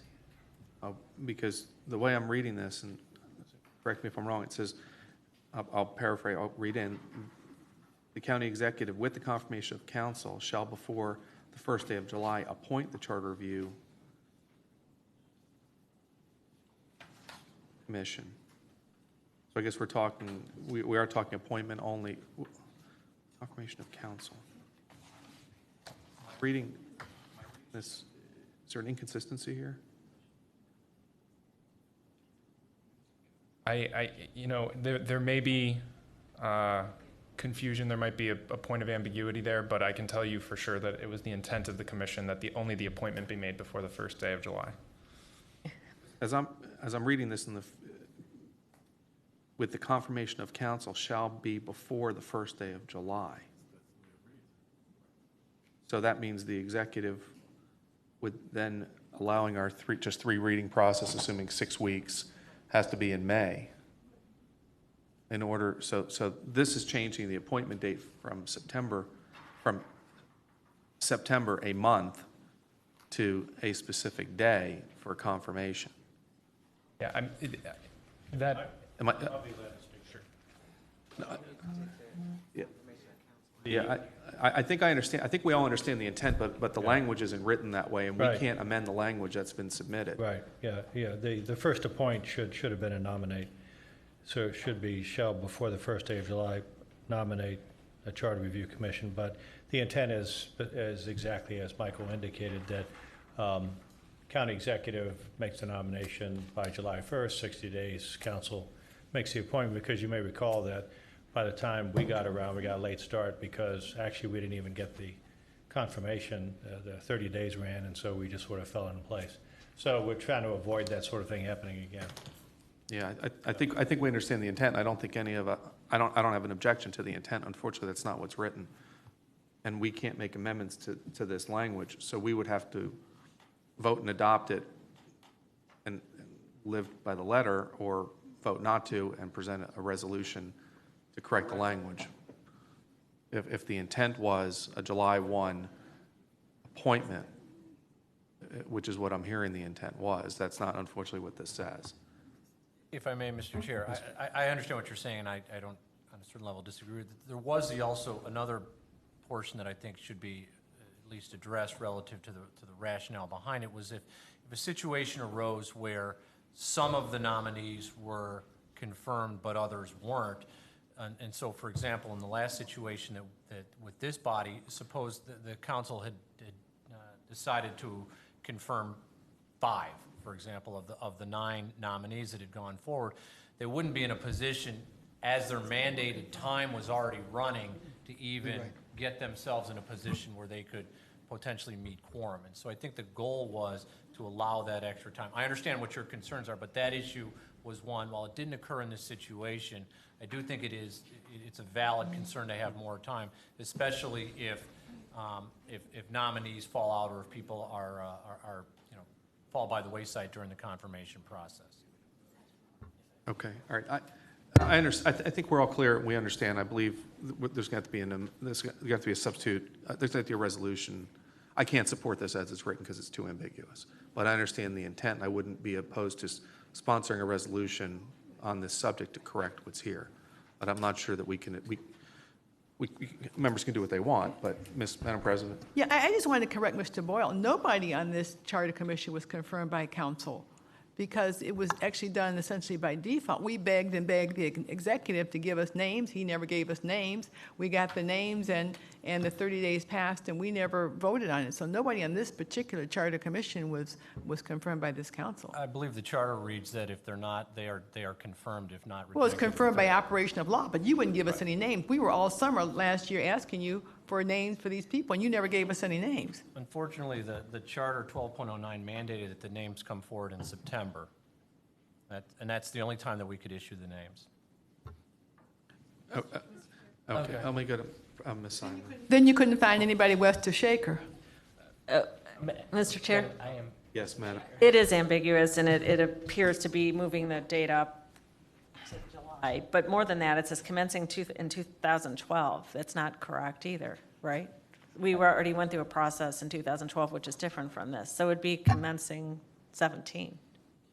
If I may, Madam Chairwoman and Mr. Chair, just a couple things. I was the original author of this to try and put together some language that would clarify when these particular appointments would begin. And actually, you're absolutely right, Mr. Chairman, in terms of when the appointment was supposed to be made. The nomination would be the first day of July with a 60-day review period, provided that's what you guys pass and approved by the voters, and then our terms would begin on the first day of September.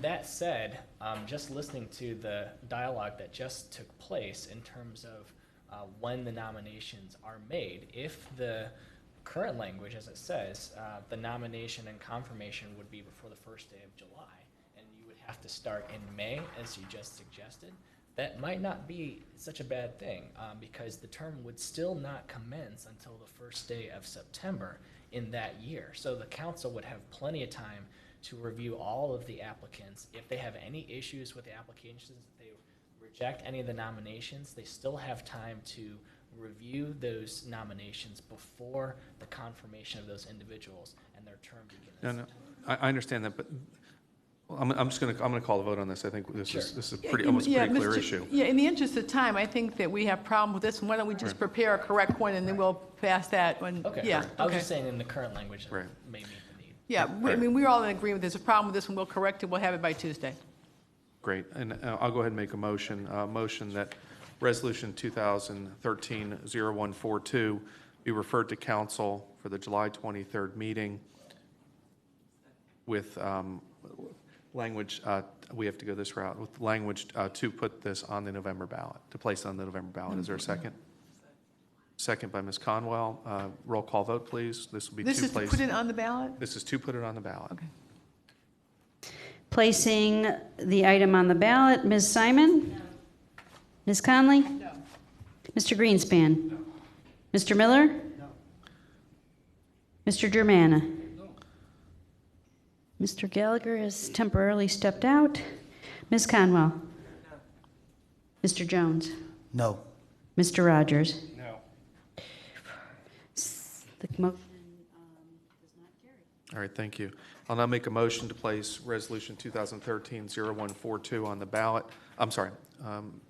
Refer to council for second reading of the July 23rd meeting with the referral that this item not be placed on the ballot. So a yes vote would be to, let me get a second. Second by Ms. Conwell. A yes vote would not put this on the ballot. Not placing this item on the ballot, Ms. Simon? Yes. Ms. Conley? Yes. Mr. Greenspan? Yes. Mr. Miller? Yes. Mr. Germana? Yes. Ms. Conwell? Yes. Mr. Jones? Mr. Rogers? Yes. Motion carries. Okay, thank you. And I believe we will have a resolution correcting this. Great, thank you. The next item on the agenda is Resolution 2013-0143. If the clerk will please read the item into the record. Resolution number 2013-0143, a resolution providing for the submission to the electors of the County of Cuyahoga an amendment to Article 2, Section 2.04, vacancy of the executive of the county charter, requiring the county executive to designate a successor and more clearly specify the order of succession in case of a vacancy, and declaring the necessity that this resolution become immediately effective. Thank you. Thank you, Mr. Chairman. This is Amendment 11, as proposed by the Charter Review Commission. This amendment affects Section 2.04 of the county charter, which currently provides that in the event the office of the county executive becomes vacant, the president of council shall succeed to the office of county executive on an interim basis. This amendment makes two proposed changes. First, it provides that the county executive may designate or shall designate, subject to the confirmation of council, one of the officers under Article 5 of the Charter to succeed as county executive on an interim basis, and then specifies that the president of council would then be second in line to succeed to the office of county executive. The second change to this amendment deals with the vacancy length of the interim appointment and changes the current language, which provides that the interim appointment be for a term of 2 years, or sorry, if the vacancy occurred in the first or second year of a 4-year term, the interim succession would be for a period until the next countywide general election. Otherwise, the interim appointment would be for the remainder of the term. The amended language provides that if the vacancy occurs more than 30 days prior to the filing deadline for the primary for the next countywide general election held during the second year of a 4-year term, the interim succession shall be for a period until the end of the calendar year following that same election, at which election the position would be filled. Otherwise, the interim succession will extend for the remainder of the 4-year term. And this is to provide for candidates for the office of county executive to be nominated and elected properly at the middle of a 4-year term. Very good, thank you. Any questions, Madam President? Yeah, I have a question. In the order of succession for the presidency, when you get down to the cabinet level, I know Madeleine Albright was Secretary of State, but she was not eligible to be president because she was not a native born citizen. So, as in this, my question is if the executive names, someone as law director who just moves here from Columbus and appoints them, and then he or she wants to designate that person as a successor, they would not comply with the 2-year residency requirements. So does the designated person have to comply with the residency requirements that we've adopted? Or to clarify, the language here says the officer so designated shall meet all qualifications for the position of the county executive provided in Section 2.01 of this charter. Okay. Now, I believe the 2-year residency requirement requires that the county executive, and let me refer specifically to the language, that the county executive be an elector of the county prior to 2 years before filing for candidacy. So if an Article 5 designee is not an elector of the county for 2 years prior, the requirement only applies to the filing of candidacy and not to the actual holding of the office.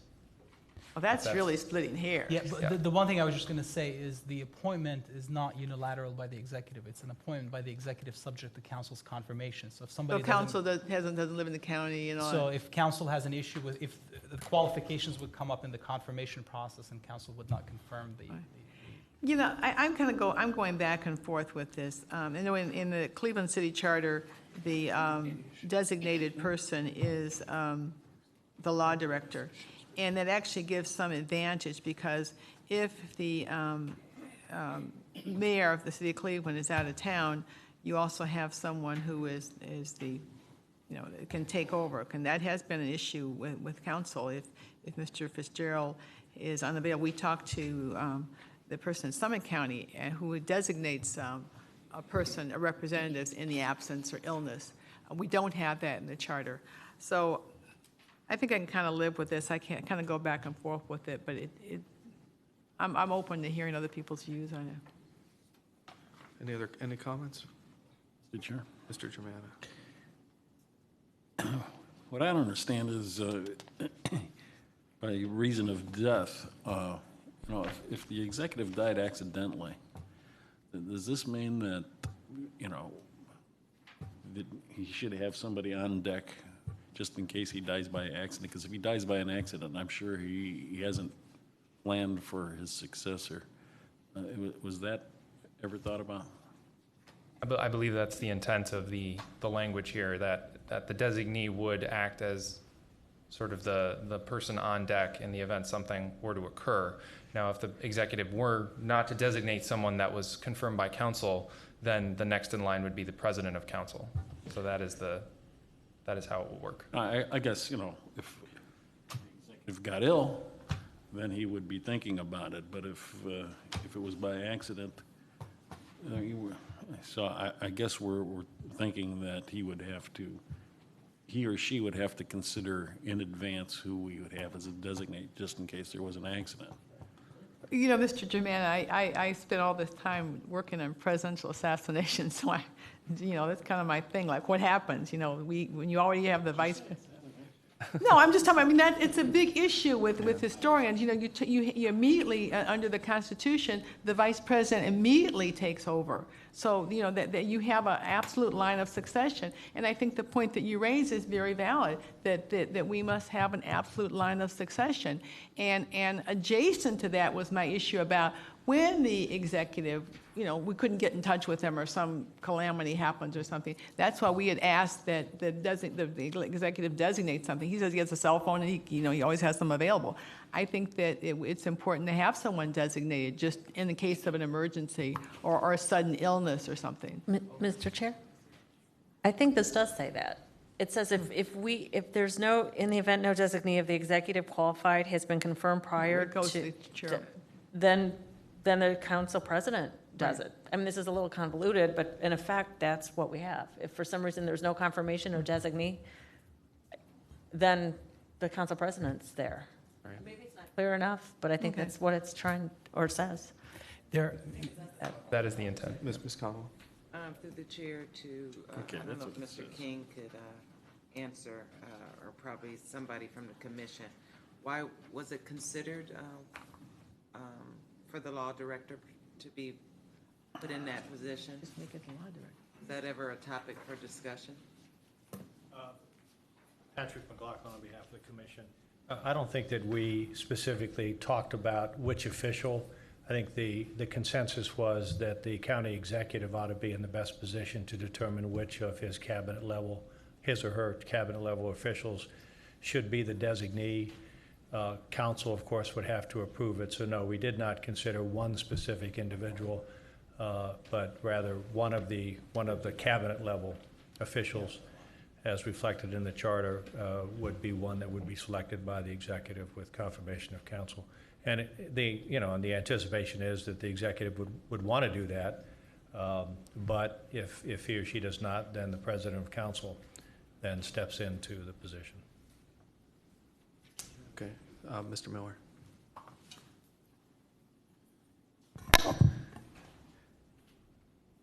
Section 2.01 does say that the county executive shall remain an elector of Cuyahoga County during the entire time that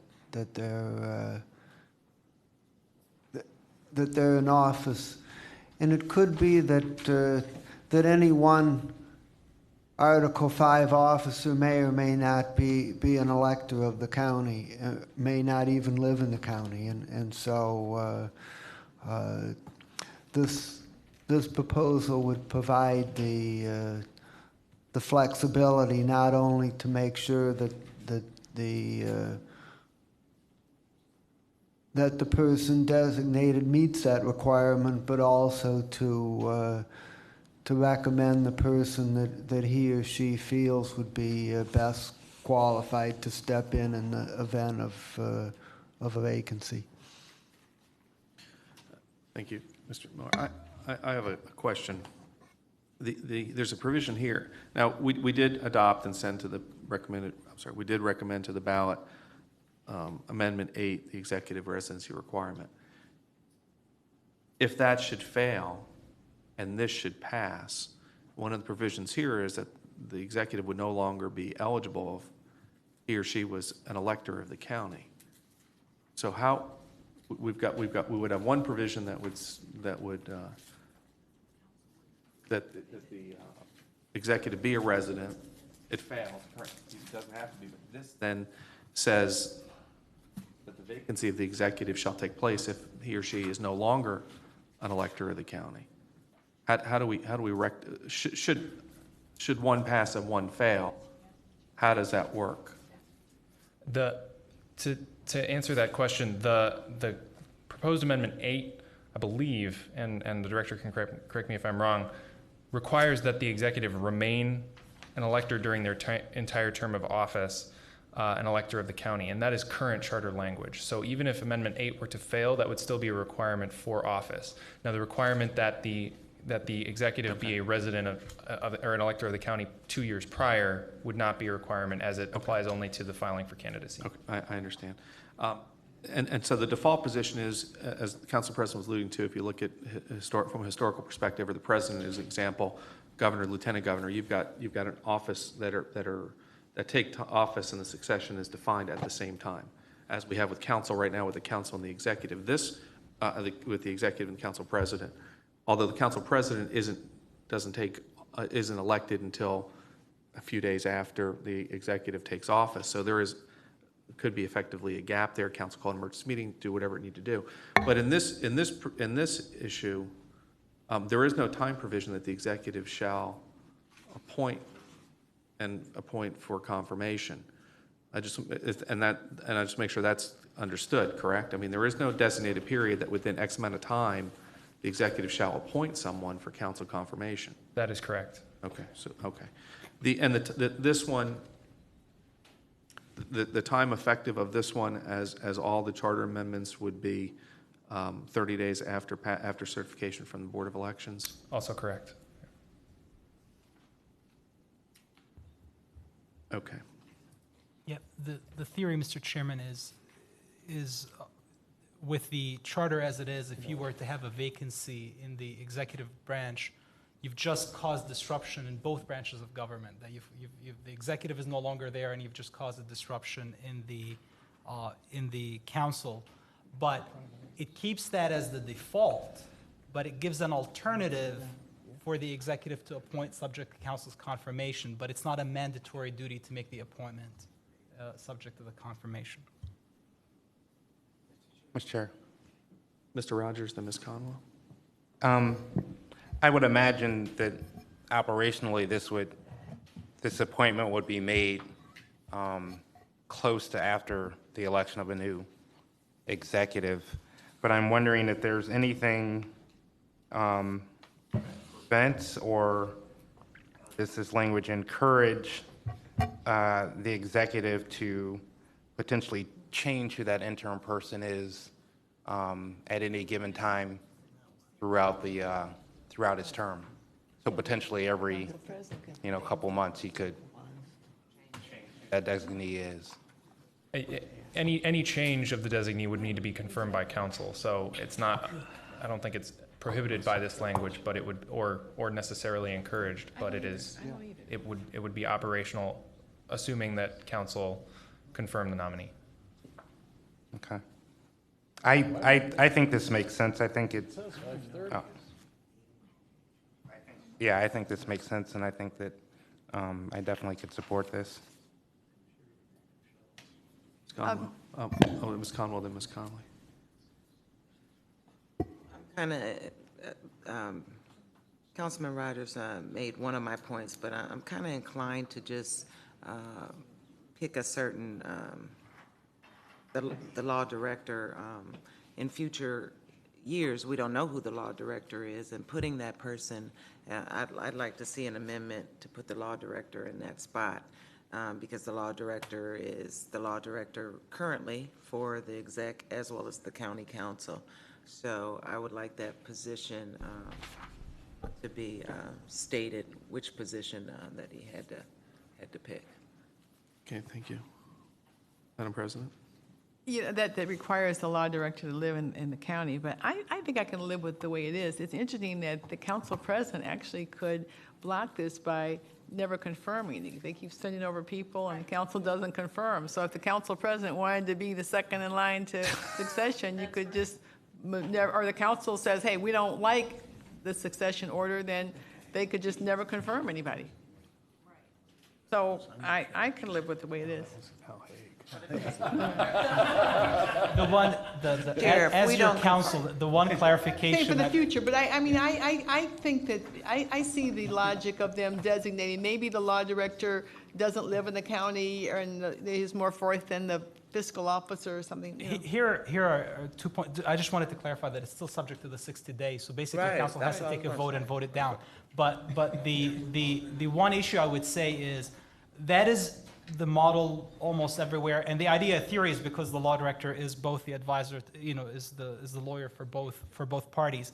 The one thing to keep in mind is also that when the executive is appointing a law director, you want him to think of the best lawyer that they could get for that position.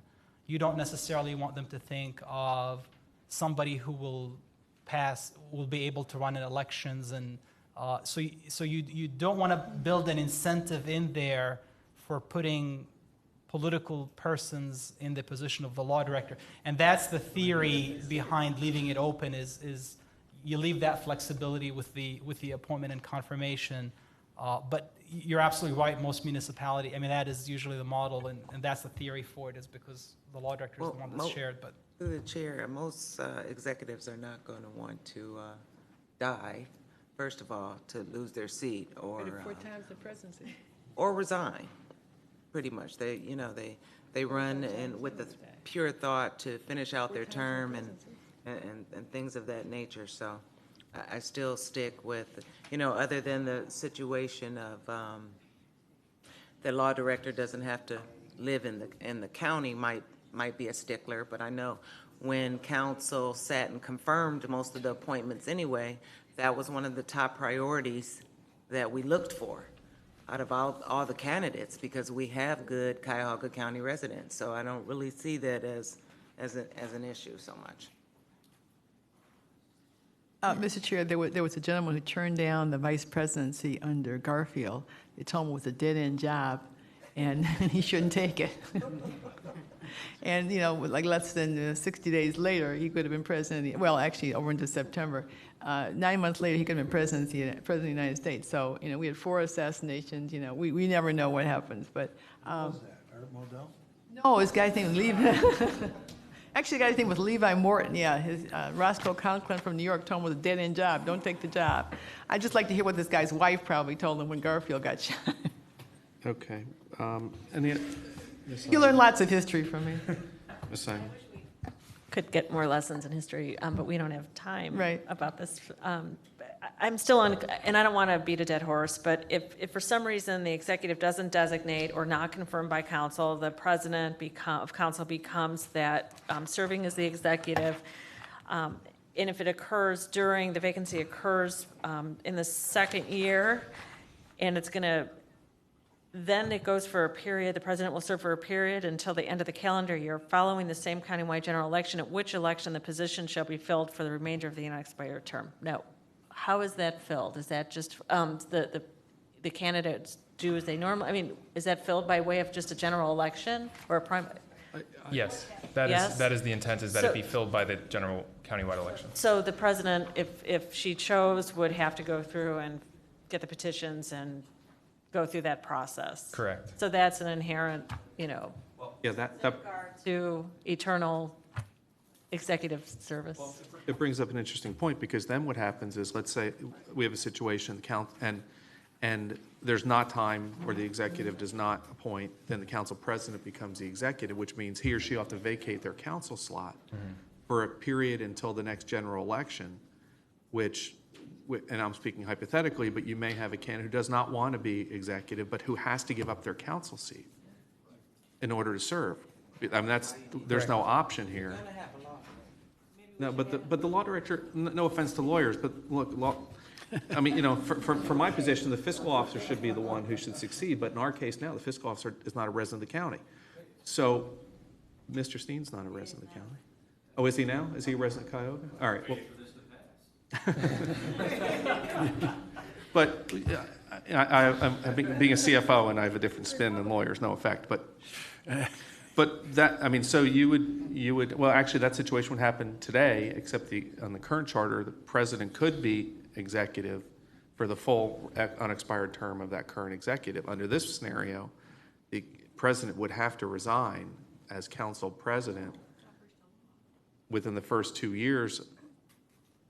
Yes, if the vacancy occurs in the first 2 years, then the council president, if there's no successor, becomes executive, would have to resign their council position. No, I think it's operational law. You automatically become the county executive, and your other seat's gone. Right, you would have to surrender, right. You don't have to resign, it's just, I think it's operational law, like you're no longer the vice president, you're the president. But you're not in that seat. That seat, right. Which means that you are, there'll be a general election, which if the president wished to run for executive, would have to run for executive, because their council seat has already been filled by the council filling, the council process, either general election or through its precinct min election and so forth. So the president is forced to give up their seat, effectively, could even be for a 3-month term as executive if the executive doesn't support a successor.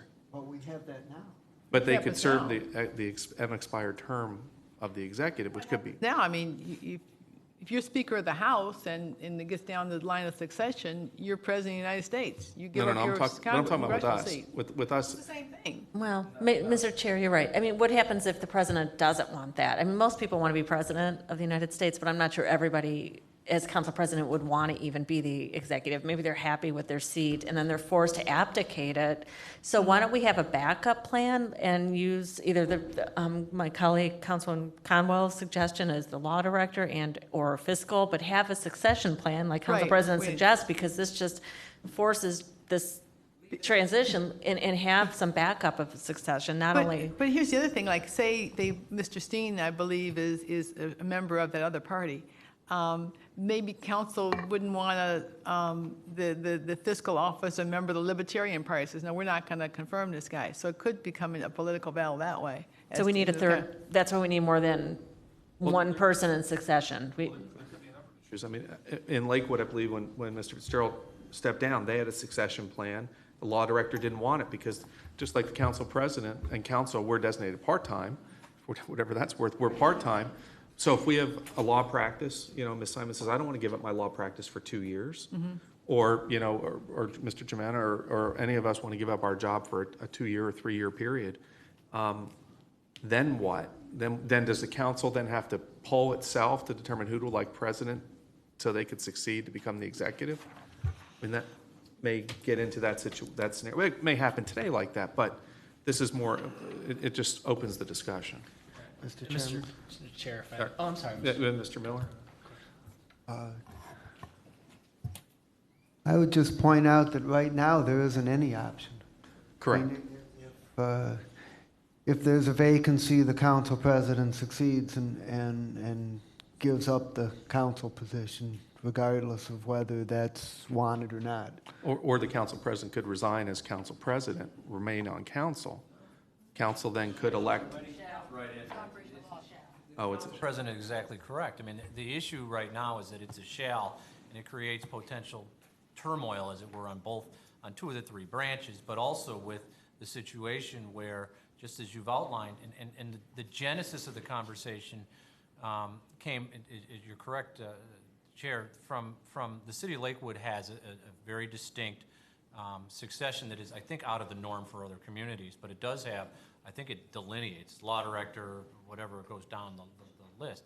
And I think that was one of the issues. The other piece is that you don't want to, you want some level of continuity in the operation of the offices, both on both sides of the aisle. So your comments are exactly correct, but the way it currently is phrased right now, the council president's seat, if Fitzgerald gets run over by a bus tomorrow, by operation of law, council president Connolly becomes the executive, thereby creating automatically a vacancy in that seat.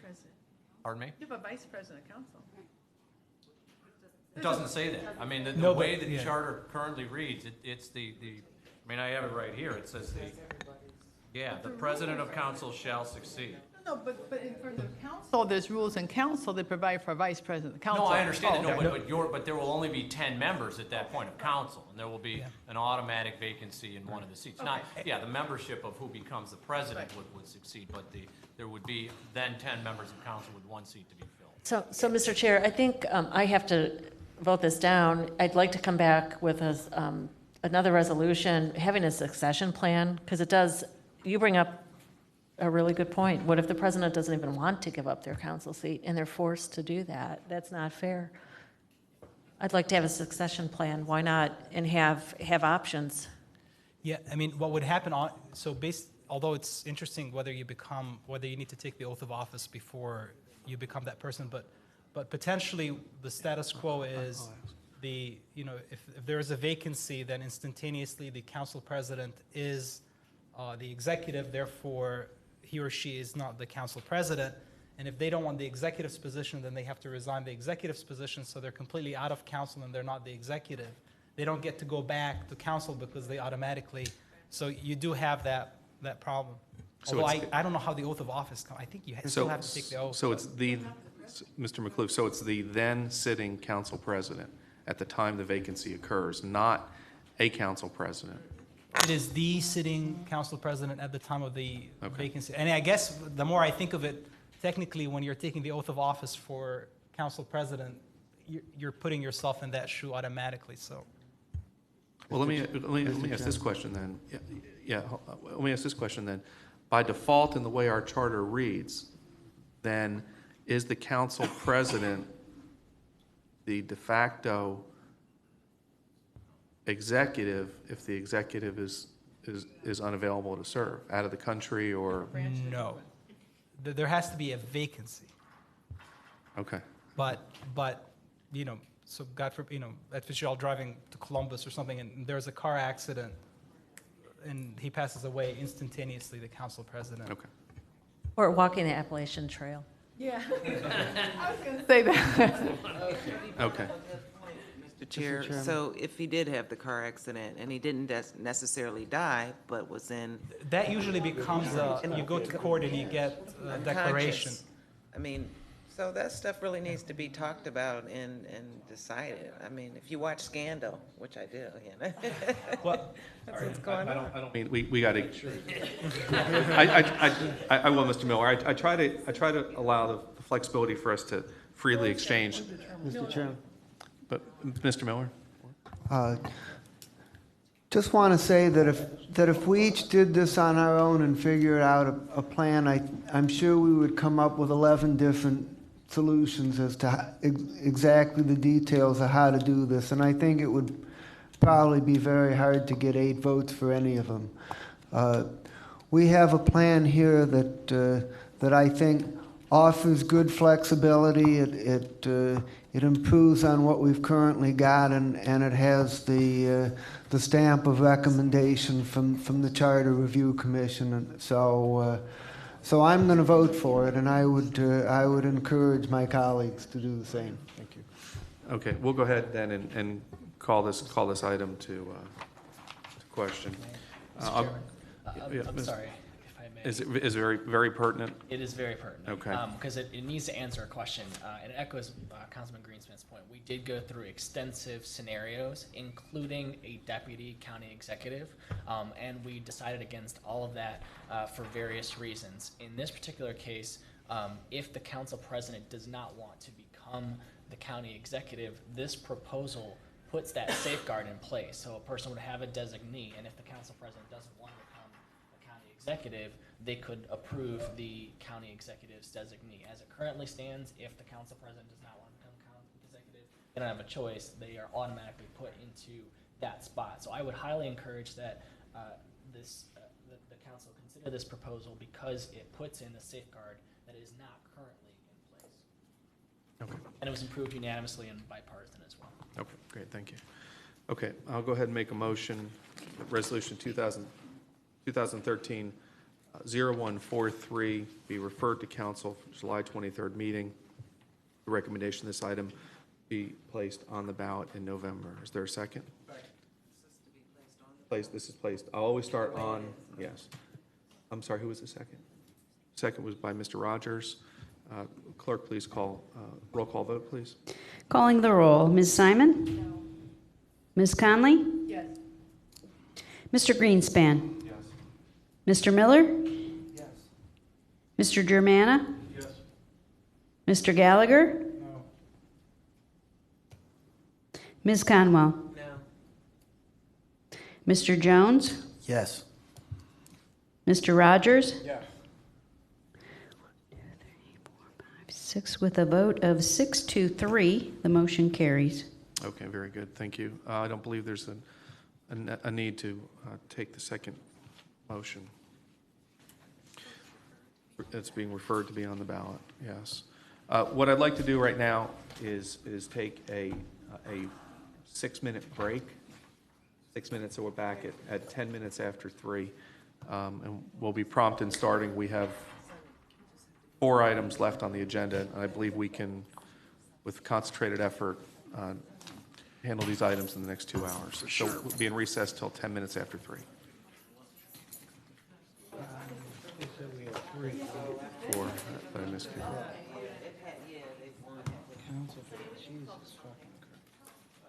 If somebody comes up with another one, I'm going to listen.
Oh, now we'll be done by 3:30 now.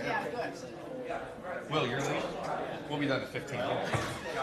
Well, it's actually yesterday, I'm here, like, three things, tossed down, I laid the whole thing. I know. We're gonna come back to that. No, we're coming back with that.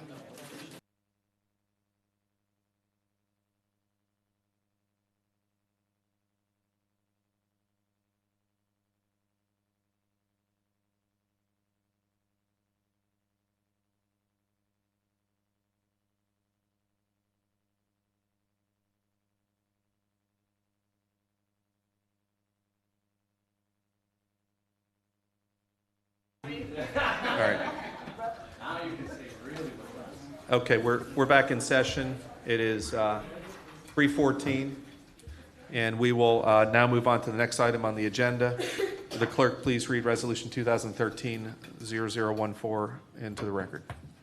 Resolution number 2013-0144, a resolution providing for the submission to the electors of the County of Cuyahoga an amendment to Article 3, Section 3.07, vacancies and length of appointment of council, clarifying the length of appointment should a vacancy in the council arise, and declaring the necessity that this resolution become immediately effective. Very good, thank you. Thank you, Mr. Chairman.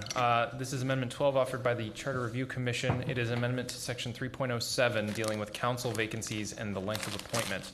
The current charter provides that if a vacancy occurs in the first or second year of a four-year term, the interim appointment shall be for a period until the next countywide general election, at which time the position shall be filled for the remainder of the unexpired term.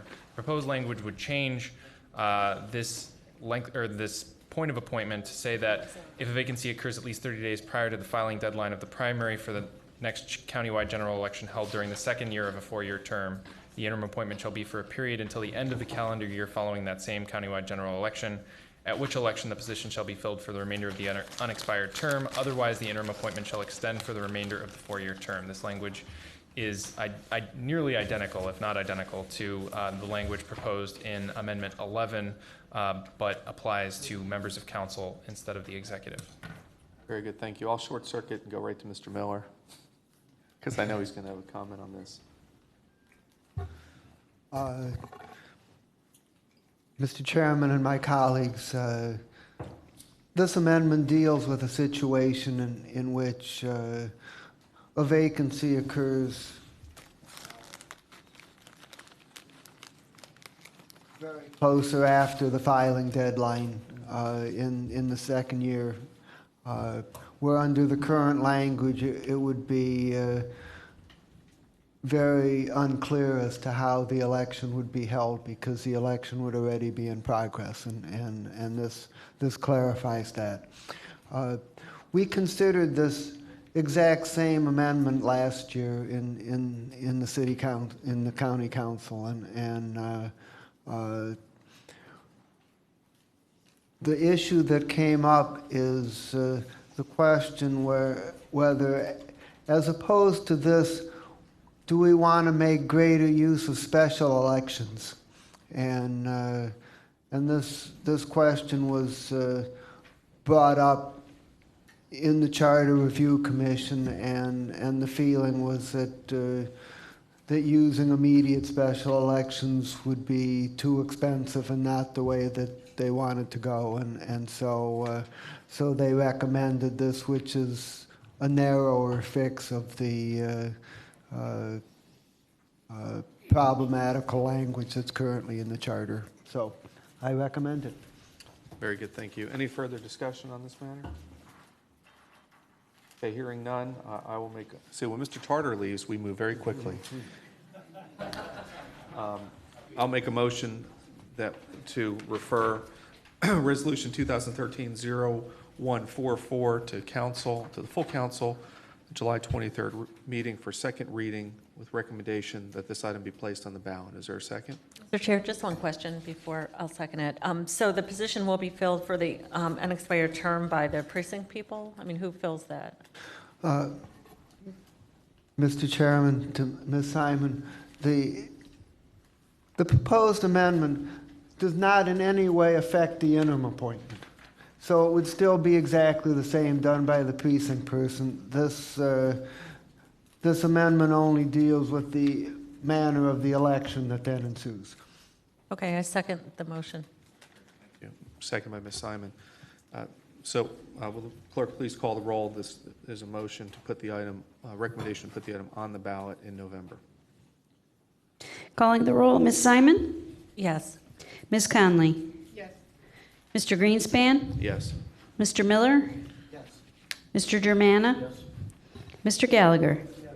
Ms. Conwell? Mr. Jones? Yes. Mr. Rogers? Yes. Motion carries unanimously. Thank you. The next item on the agenda is Resolution 2013-0145. Would the clerk please read the item into the record? Resolution number 2013-0145, a resolution providing for the submission to the electors of the County of Cuyahoga an amendment to Article 11, adding Section 11.05, Performance Audit of Cuyahoga County's Justice System, requiring the county executive to appoint a board or university to conduct a performance audit of the Cuyahoga County Justice System, and declaring the necessity that this resolution become immediately effective. Very good. Thank you, Mr. Chairman. This is amendment number 13 submitted by the Charter Review Commission. I apologize for a typo at the top of the report. It says biennial justice system audit. The language reflected here is a new section 11.05, and it would establish that the county executive would appoint every 5 years, not every 2 years, an independent organization or university to conduct a performance audit of the county's justice system, including the clerk of courts, judiciary, sheriff's department, and the prosecutor's office.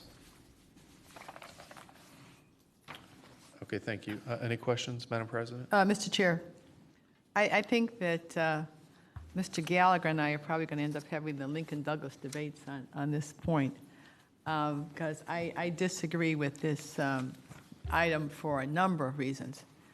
First of all, I think it has a basic problem with separation of powers, that the executive branch can't go in and control the judicial branch. Secondly, we're talking about a cost that's unknown here. We don't know how much it's going to cost.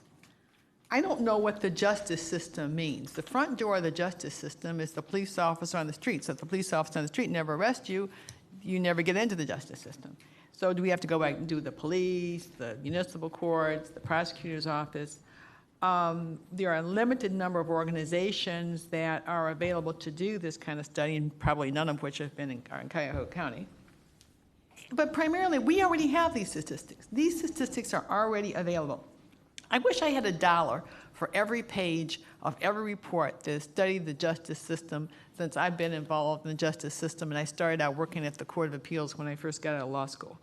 There have been numerous studies, and you know, I think that the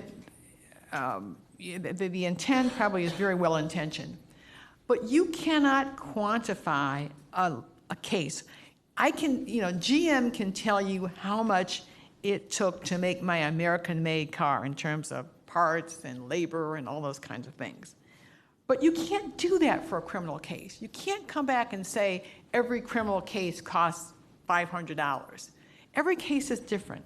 You can't say, well, this judge is better because he or she got rid of more cases, or this judge is worse because he has more people in jail. I mean, I know there's one judge that has a person who's been in jail for like 2,000 days, but the person has a case pending before the United States Supreme Court. So you can't fault that judge for this. I don't have a problem if the executive wants to order some kind of study and come up with some kind of statistics, but to put this in the charter would be a really, first of all, a violation of separation of powers, asking for some costs that we don't have. The statistics are already available. If you want to say all that stuff about, you know, how the time between arrest and going to arraignment and all that stuff's already available. I had a long conversation. I thought Mr. Tobick was going to be here to speak in agreement with me in terms of the public defender's office. These statistics are already available. We don't need another study. We don't need to spend any more money. This is not necessary, and I am going to vote against it. Mr. Lincoln?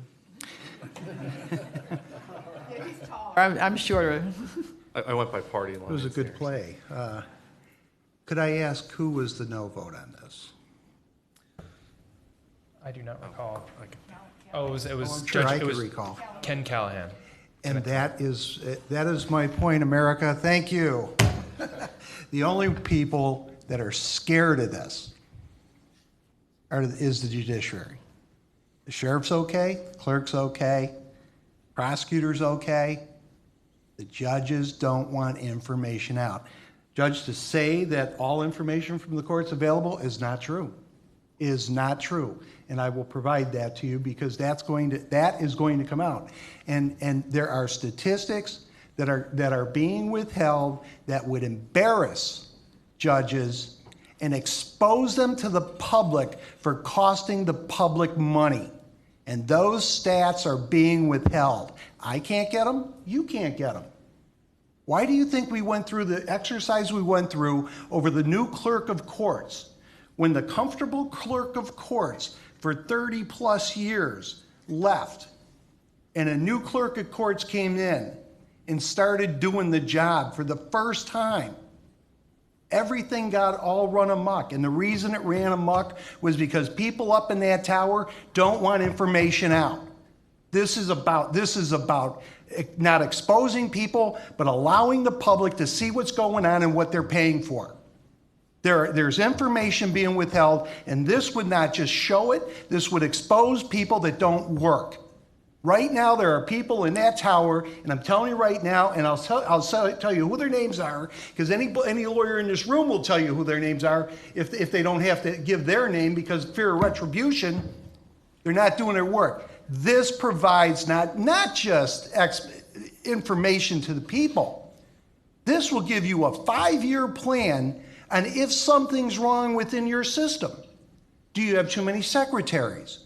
Do you have too many judges? Do you realize the population of Cuyahoga County has done nothing since the 70s slid, but the number of judges has continually gone up? And they will argue that the cases have gone up. I have personally witnessed numbers being juked around to justify new judicial positions. This is something that's needed. And this is something that's going to hold the courts in check. The people deserve this. The people in the system deserve this. The people in the system that have to fight through the system now, that aren't treated properly, need this. As it stands right now, there's not one person that holds anybody accountable other than the Supreme Court of anybody in that tower. Not us, and that was proved. They stood here and spit in our face for 6 months over a contract. They've tried to destroy the relationship between the clerk and the courts and tried to destroy a woman and her reputation that took that office into another century. If we don't do this, we are being part of the problem. This also provides a solution if there are problems, and it also provides the opportunity that would expose the court to being a good run, properly run organization, if indeed it is found as such. And it'll also tell me who's working and, more importantly, who isn't working. Because I'll tell you what, there are people in that tower that bust their butts. And there are people in that tower that don't. And right now, the only thing between them and getting reelected is the fact that that information is not made public. And it really bites me that continues to go on. You know, we represent the public. We're elected by the public. So are they. You know, John V. Corrigan told me one time, he goes, Mike, you know why we sit up high and wear black robes? He goes, it's not because we're better or we should be different. He goes, it's so they can see us and they can identify us as to who we are and hold us responsible for what we do and don't do. Well, I don't think right now that the justice system in Cuyahoga County is being held accountable for what they don't do. And this is going to be part of the solution to help us move forward. I'm going to tell you, anyone that honestly could find a problem with this, and this does nothing, if you're doing your job, you want this. You want this.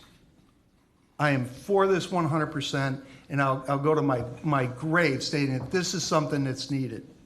Chair, just in rebuttal, I have been to, Mr. Gallagher didn't have the opportunity to go to law school. I did, and I studied advanced studies on constitutional law. There is a basic inherent problem here of separation of powers.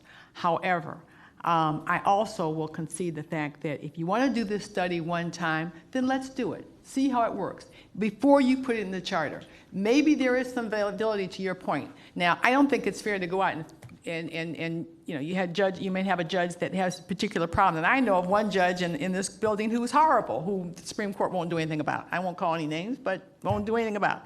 However, but let's not argue about the concept of this study. If you want to do this study one time, let's do it. Let's see how much it costs. Let's see what we get. But to mandate it every year, for every 5 years, I can't vote for that at all. And that's my point. Let's do it 1 year, see how much it costs, see what we get. But you cannot that it would be ridiculous, absolutely ridiculous, to put this in the charter and mandate it every 5 years. Obviously, it seems that we're two of the more passionate about this. You know what? I would actually acquiesce to that if indeed the state auditor is the one that does the performance audit, which they do in cities and school districts throughout this. Not a judicial, that's not a separate branch of government. But let's try and do the study. I will even vote to pay for the study, but do it one time, but not put it in the charter. It sounds like there's a negotiation happening here. Let me throw something in. Mr. Chair. Just Quick question. okay, Mr. Germana. Then Why 5 years? This was an issue discussed in the Charter Review Commission. The reason, and cost was actually one of the major concerns here. The cost of doing a study every 1 year, every 2 years was deemed to, even if you do find inefficiencies and resolve them, thus effectuating cost savings, after a while you will reach diminishing returns and it will be less necessary to have a justice system audit that would eventually go down. But the commission felt that it should be in the charter and that 5 years was an appropriate number or an appropriate level of frequency that would justify the cost. Mr. Chair, I think you probably have the answer. 5 years, kind of the standard. 1 year, it's going to take you almost a year to get in, do it, and do the report, and then release the findings, and then have some sort of plan to correct the errors, indeed, if they're found. And so it's not just that. Plus, they give you a 5-year plan with a performance audit. So. All right, let me do this because Colleen Reilly is here and she was involved with the Charter Review Commission in crafting this, I believe. So did you have a comment you wanted to bring forward? Sure. Mr. President, members of council, I'm Colleen Reilly. I'm from the Cuyahoga County Prosecutor's Office. It should be no surprise to you that the County Prosecutor's Office sponsored this amendment. We had an opportunity to go over to the Charter Review Commission and talk about it on, I believe, 2 occasions. Originally, Mr. McGinty had proposed an annual audit of the justice system, and for obvious reasons, you've already spoken about them, the Charter Review Commission felt that would be too frequent and maybe too costly. And we spoke at the Charter Review Commission about the possibility of doing it every 2 years, which we thought would be a good amount of time. But we're happy with any audit at any time with any duration in between. The point is that we strongly believe that a performance audit should be done of the justice system. And when we talk about the justice system, do you mind if I move this? Sorry. When we talk about the justice system, I want to just first disabuse you of the notion that we're talking about just auditing the judges. We are not picking on the judges. We want a performance audit of all the justice system partners, and this is in keeping. Excuse me, I'm a little short of breath. This is in keeping with the, no. I'm obviously pregnant and it makes you short of breath, sorry. So it is, this was in keeping with the JSR Governing Board goals, objectives, and measures, of which this body is a member. And there are 12, or 13 rather, justice system partners. So the idea was to audit all 13 of those partners, the entire justice system, not just the judges. And that includes ourselves. We wanted an annual audit of ourselves, of our own prosecutor's office. And the reason is that checks and balances are good, and that taking a look at your operations is a positive. It's the only way we can improve. And you've heard Prosecutor McGinty talk about this time and time again. Obviously, Councilman Gallagher just spoke about it very passionately. And we're just for transparency, efficiency, and studying ourselves to see how we can improve, at all times. That's just our policy, and that's why we proposed this audit. Unfortunately, maybe statistics are available, but they're not being made available to the JSR Governing Board. Thank you. And so this is just another way to make sure that we are getting the information that we need. It's not just that we want that information about ourselves, it's that we make it available to the public, because the public deserves an opportunity to know how the entire justice system is functioning. We pay an awful lot of money, we spend an awful lot of money on the justice system, millions and millions of dollars. And really for a very small cost, it might be more costly the first audit, but after once we start auditing ourselves, it'll be less and less costly over time, and the cost savings will be enormous to the taxpayers. And also we can see where we perform well and where we perform maybe not so well or poorly and make improvements. So we're very passionate about this. We think it's very important. It will be of minimal cost. It will be done by an independent agency, which is important, so that no one's fingerprint is on the audit. In particular from the JSR Governing Board, and no one can say, hey, someone has an agenda here. So that's a very important aspect of the audit, and it advances good government.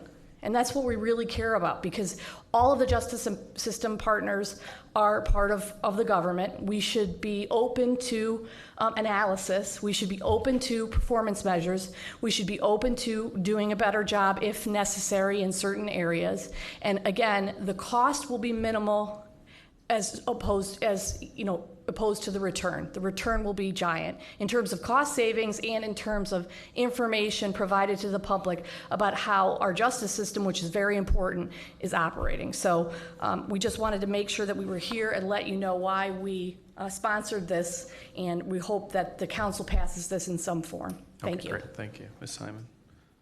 Thank you, Prosecutor Reale. And Mr. Chair, I agree with the president that this is going beyond the separation of powers, and constitutional flags all over the field with this. And I understand this is coming from the prosecutor's office, but I don't understand the why you just explained, because this involves an assessment of assigned counsel and the operation of defense counsel and how assignments are made.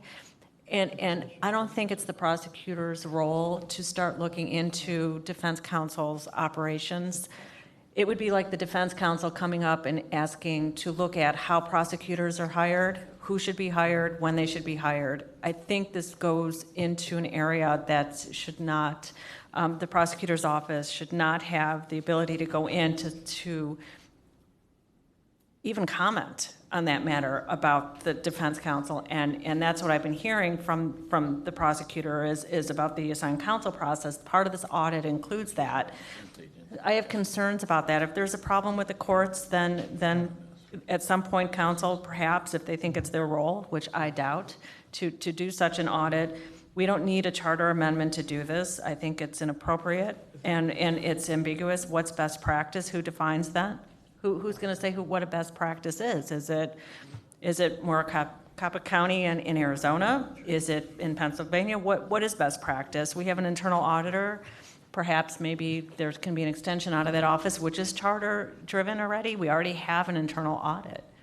So why don't we look to see what we already have? But for us to continue, and I think we're going down a slippery slope to infiltrate the court's operations as a legislative body. You might think there's corruption, Mr. Gallagher, but this isn't the place to probe that. In terms of the clerk of courts, what I've seen, the federal model has the judges selecting their own clerk. So when we're talking about models and best practices, we keep talking about federal models. The judges there appoint their own clerk. We're getting really close to stepping over some lines and stepping over toes in a very, very dangerous way. We don't need a charter amendment for this. There's other protections out there, and so I'm going to vote against this. And the cost, that's relative. You can anticipate there'll be savings, but who knows? Thank you, Ms. Simon, not to engage and foster a debate, but if in a council member's comments a reference is made to another council member, I'd like to give that council member an opportunity, just in general, to respond. So with that, no, Mr. Gallagher, you referenced Mr. Gallagher, I'm just. Well, I didn't say anything about corruption, and quite honestly, Councilwoman, I don't get assigned counsel, and I don't know if you do, but you seem to jump right at that. What do you mean? You were talking about assigned counsel and. Oh, because that's what the prosecutor's been talking about. Is that where That's what he's been talking about Is when that he what was you were talking about? part of this audit. I mean, here's the thing. The justice system audit is extremely broad, and there are 13 different agencies that would be audited. Mm-hmm. So the court, as part of their budget, actually, no, it's the county executive as part of his budget. Mr. McCloof? The county executive is the one who pays for. Well, that's interesting. assigned We don't even know counsel. who's going to pay for this. I'm You not guys sure. you guys pay for assigned counsel. For correct? what assigned counsel? For pays the for the study? The fees. For the it comes out of the county budget, but it's not out of the executive's office. I mean, it's. Is out it of the court's budget I'm then? pretty sure it should be the court's. Okay, Mr. so Miller that would better. be- It's the court's budget, I'm pretty sure. So that would be one aspect of the court's budget that would be looked at, of course, as part of the audit. But that's just one tiny part of this. Let me, maybe this can make things easier. Are there any other courts that have gone through the performance audit? Yes. And did they have a problem with the separation of powers, and did it fall apart? Did the justice system fall to the ground? Where was this? The National Center for State Courts has helped with audits of a number of other courts in a number of other counties or areas in the United States. In fact, it was interesting that you had mentioned it before, Council President, because They did one for Cleveland Muni. Okay, and so the Cleveland But Municipal Cleveland Court. Municipal Court called them in and asked them to do it. It wasn't the mayor, it wasn't the executive branch of government. But I have to say that we're not just talking about the court here. We're talking about police departments and the public defender's office and The the county police department says, prosecutor. you're not coming in here, I'm not giving you any information. Cleveland Municipal Court, which is on the governing board, and I've been on that governing board since 2004, because I was appointed after I retired. Cleveland Municipal Court says, we're not giving you any of this information, you can't audit us. Well, the fact that maybe some of the parties wouldn't want to cooperate, I guess is something that council would have to deal with down the road, but. You mandate Cleveland Municipal Court to participate in that. Well, I wouldn't be mandating it. How can- We're how asking can if the executive? voters want to mandate it. Yeah, but the court, the voters said, I'm not doing that. Cleveland Municipal Court says, I got nothing to do with the county charter. I'm not doing that. I just can't imagine an agency that doesn't want to look at its own operations, that isn't, and you made a good point. There's some other problems with this whole thing. I mean, there's a whole philosophy about this. You know, I know the justice system has to work efficiently, but there happen to be some not guilty people out there. And as soon as you get arrested, you're not automatically guilty. Well, okay, this guy got arrested today, we're going to get him in plead tomorrow, and then we'll have him in jail by next week. People have the right to have a trial. I don't care if you got you on videotape killing somebody. You have the right to have a trial. And there's this feeling that we have to rush everybody through. They got to get arrested today. They got to plead tomorrow, and they have them in jail in 3 days. You can't do that. The justice system is not something that you can quantify. It's not like building cars. It's not like making widgets. I couldn't agree with you more. Also, you're doing a lot of this on studies like if you look at New York doesn't have an individual docket like we have. They have judges there that work like they do the arraignment room. That's all they do for like 6 months. Then they do other things. We have judges work on an individual docket. They are controlling that docket. You can't force them. You can't change certain things. You can't just switch docket judges from one position to another because the Supreme Court is mandated. That's under the Constitution of the state of Ohio. This is more than a notion here. This is not like going in auditing, the dog kennel or something. This is a whole different proposition. As I have said before, I understand the intent. I don't have a problem if you want to try 1 year. We see how much it costs. We see what we come up with. But this is not charter amendment material. Mr. Chairman. Okay, Mr. Gallagher. I think that the people that pay for this should have the ability to decide if they want to see how it's running. And that's as simple as it gets. And if you say no, well, that's an interesting no. The people that pay for this always amazes me on how we forget the people that pay for this have the right to know if this is being run efficiently. And for any organization to say, we're going to come in, if we're going to come in and do a performance audit, your performance, we're going to audit your performance, and you're going to say no? I don't know where that comes from. Unless, of course, you have what you consider to be the perfect system running. And we do know that that's not true. No system's perfect. Okay. We're going to, oh, I'm sorry. I Yeah, thought so you were let's, done. you know what, I think the people, the taxpayers of this county, should have the opportunity to decide whether or not the justice system in this county is performing up to what the measure they determine to be satisfactory. Still waive the United States Constitution. Okay, Mr. Chair? well, let me go, Mr. Jones, Ms. Conwell, haven't said her yet, so. I wanted Mrs. Through the chair to Ms. Reilly. You made a point of, regarding JDI or something that you're not getting.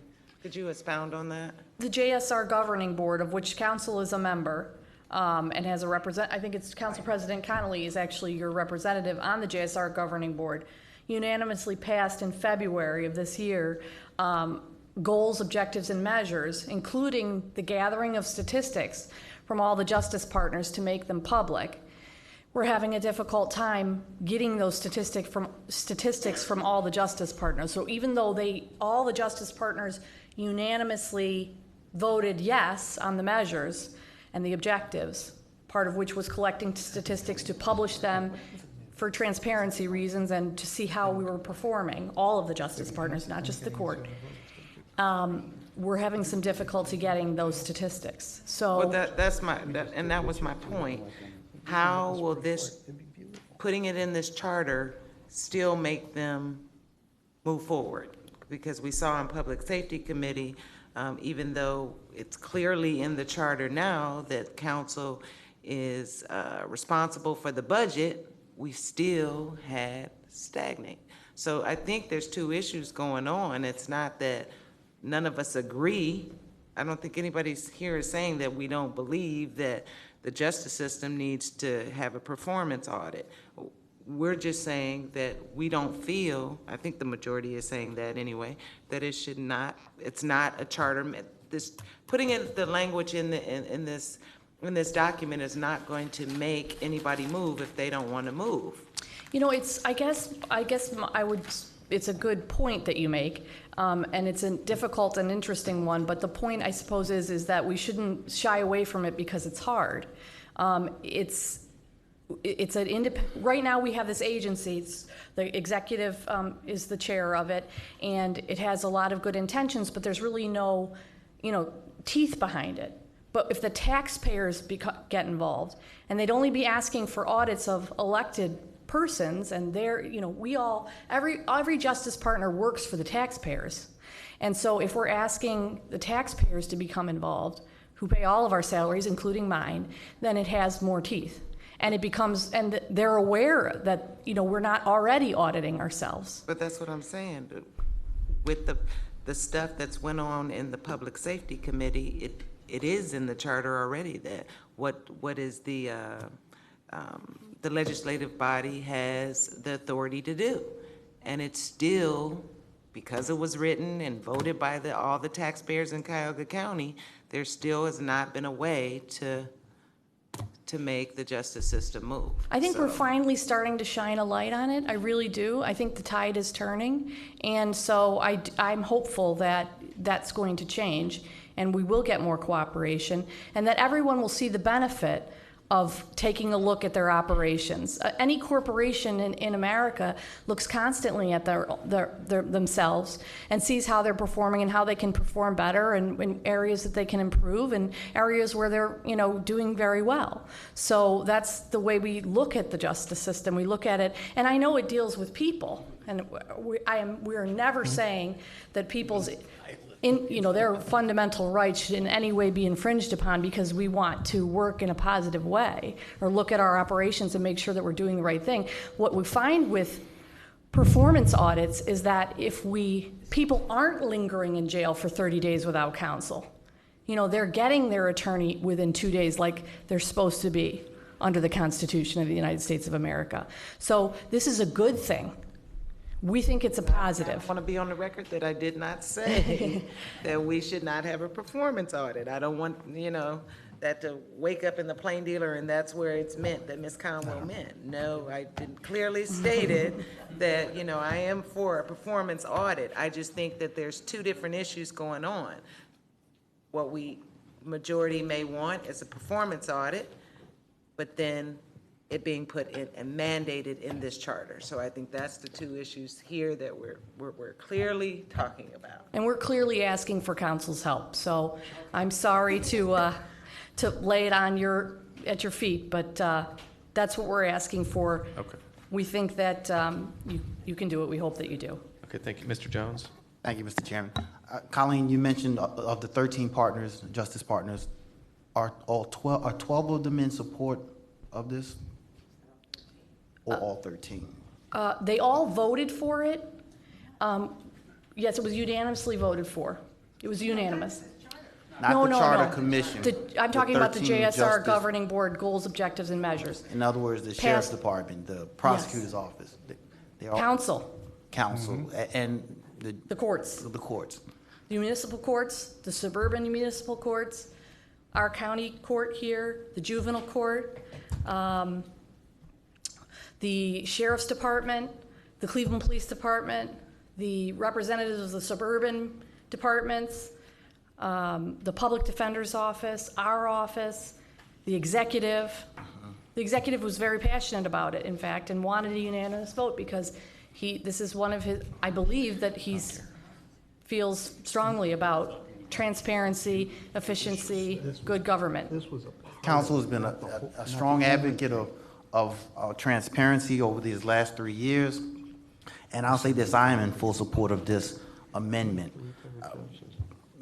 I hear the conversation about the courts.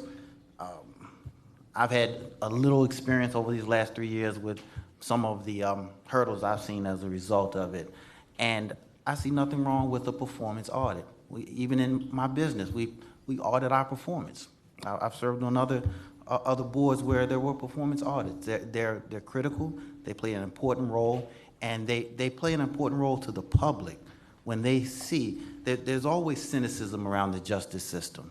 When we go to the polls to vote, I know my councilman, I know my mayor and other elected officials, but sometimes you don't even recognize the judges, and voter fatigue, you don't even go down the ballot.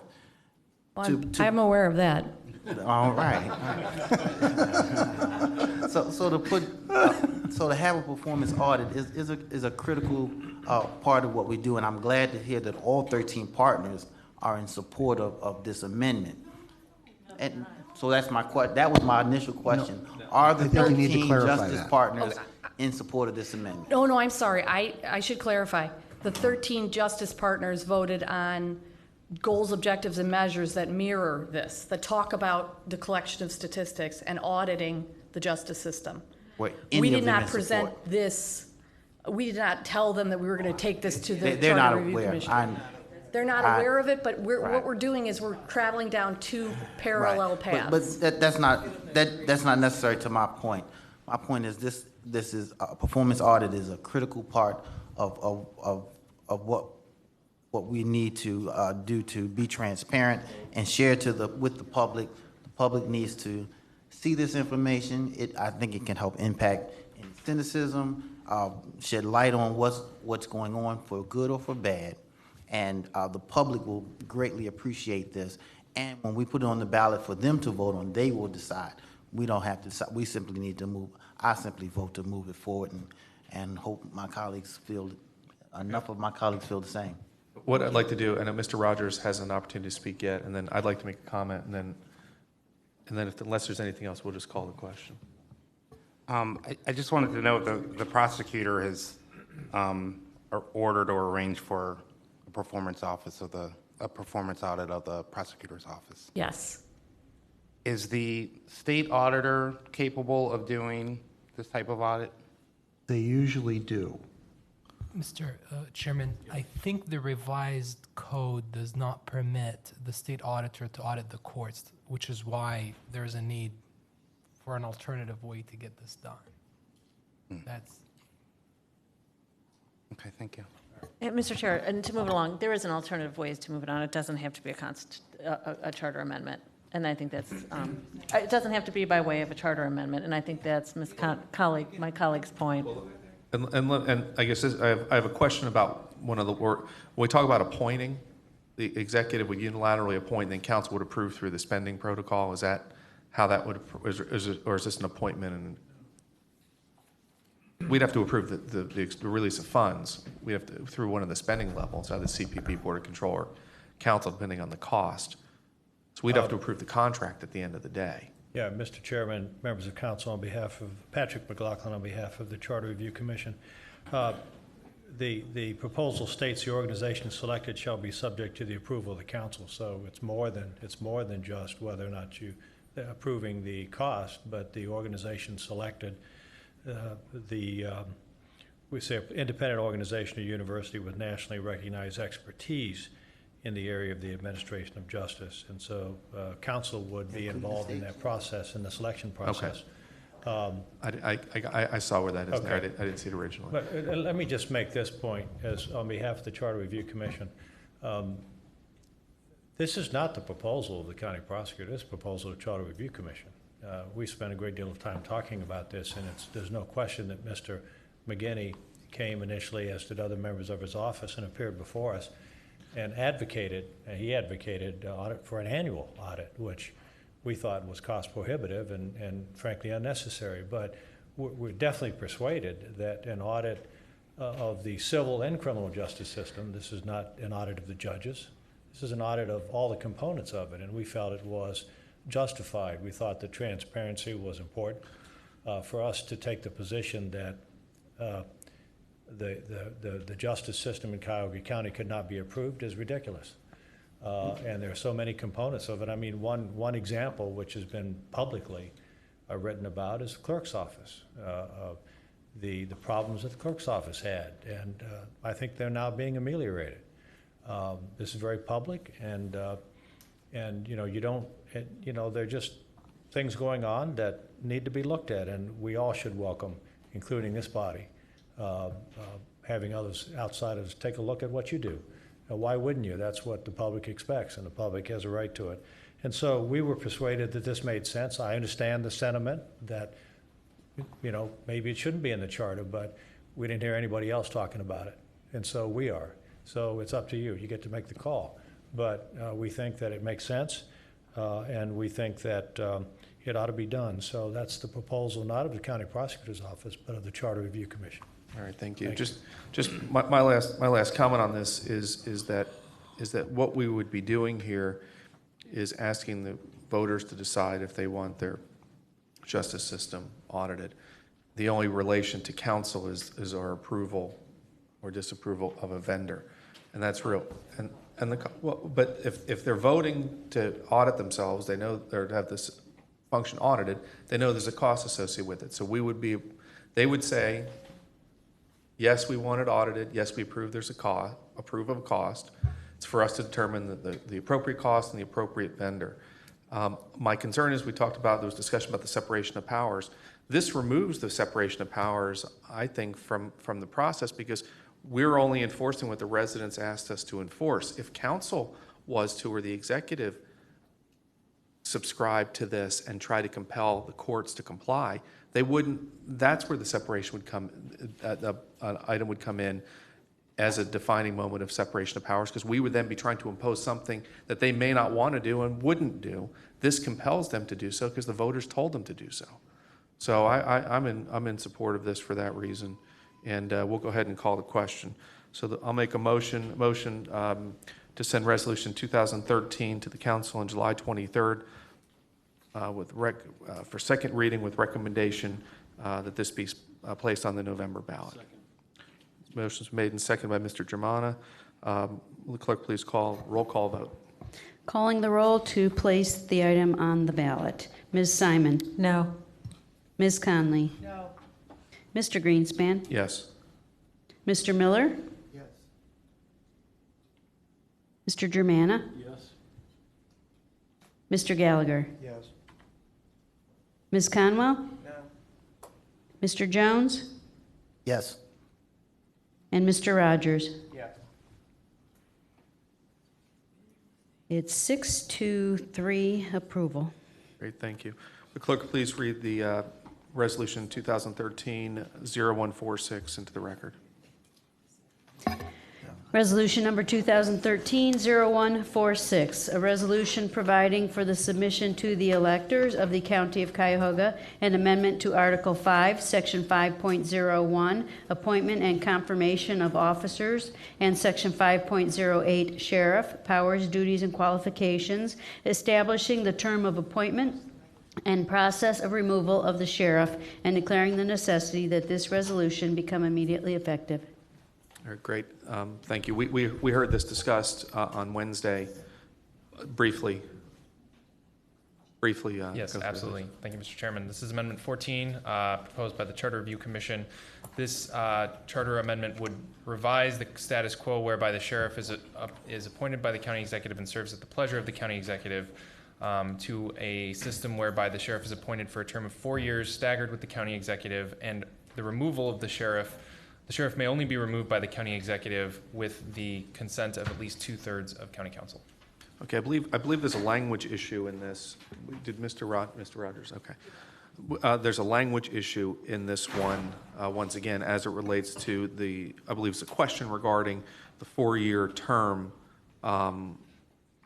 not being what I believe the original intent was. I believe the intent was a 4-year terms beginning on 2016, and that if there's an appointment, a midterm appointment, that midterm appointment would serve the unexpired term of that 4-year term, not to create a new 4-year term.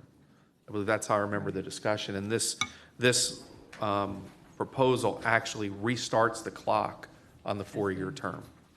Yeah, from my conversation, and Mr. McLaughlin can elaborate. My conversation with Chairman Akers on this after Tuesday's meeting was that it was his intention to retain a staggered 4-year term. So, okay, Mr. McLaughlin, right. Just get different wording.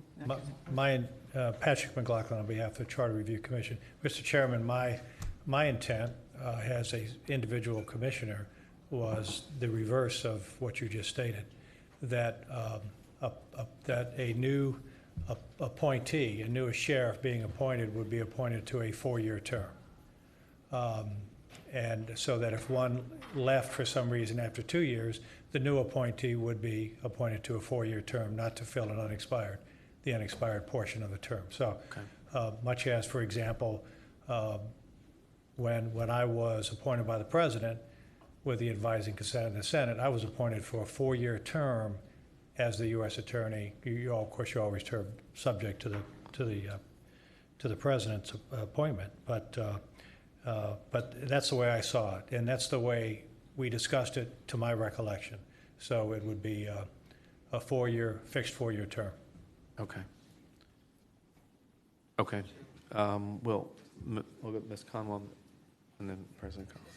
To the chair, to Mr. McLaughlin, I remember we talked about this stuff at the first day, and I still wasn't clear. So on the charter, I'm clear on the removal of the sheriff, but just wasn't kind of clear on why we did the term staggering.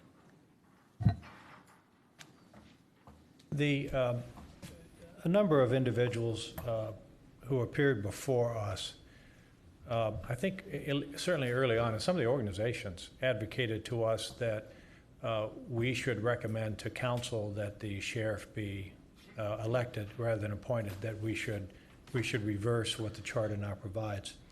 That was not our consensus that should be done, but we did believe, and I think that neither the current sheriff nor the former sheriff who appeared before us dissuaded us from any way. We did believe that it was important to demonstrate that the sheriff as a law enforcement official, in contrast to the clerk of courts, who we saw really more as an administrative position, but the sheriff as a law enforcement official ought to be given more independence, because there's oftentimes, or I shouldn't say oftentimes, there may be a perception among some members of the public that the executive who appoints a sheriff may be able to have some control over what the sheriff does or doesn't do in his official capacity. And so, being sensitive to that, we believed that the independence of the sheriff should be strengthened, and we did it by, we thought, by staggering the terms and by giving a fixed term of 4 years.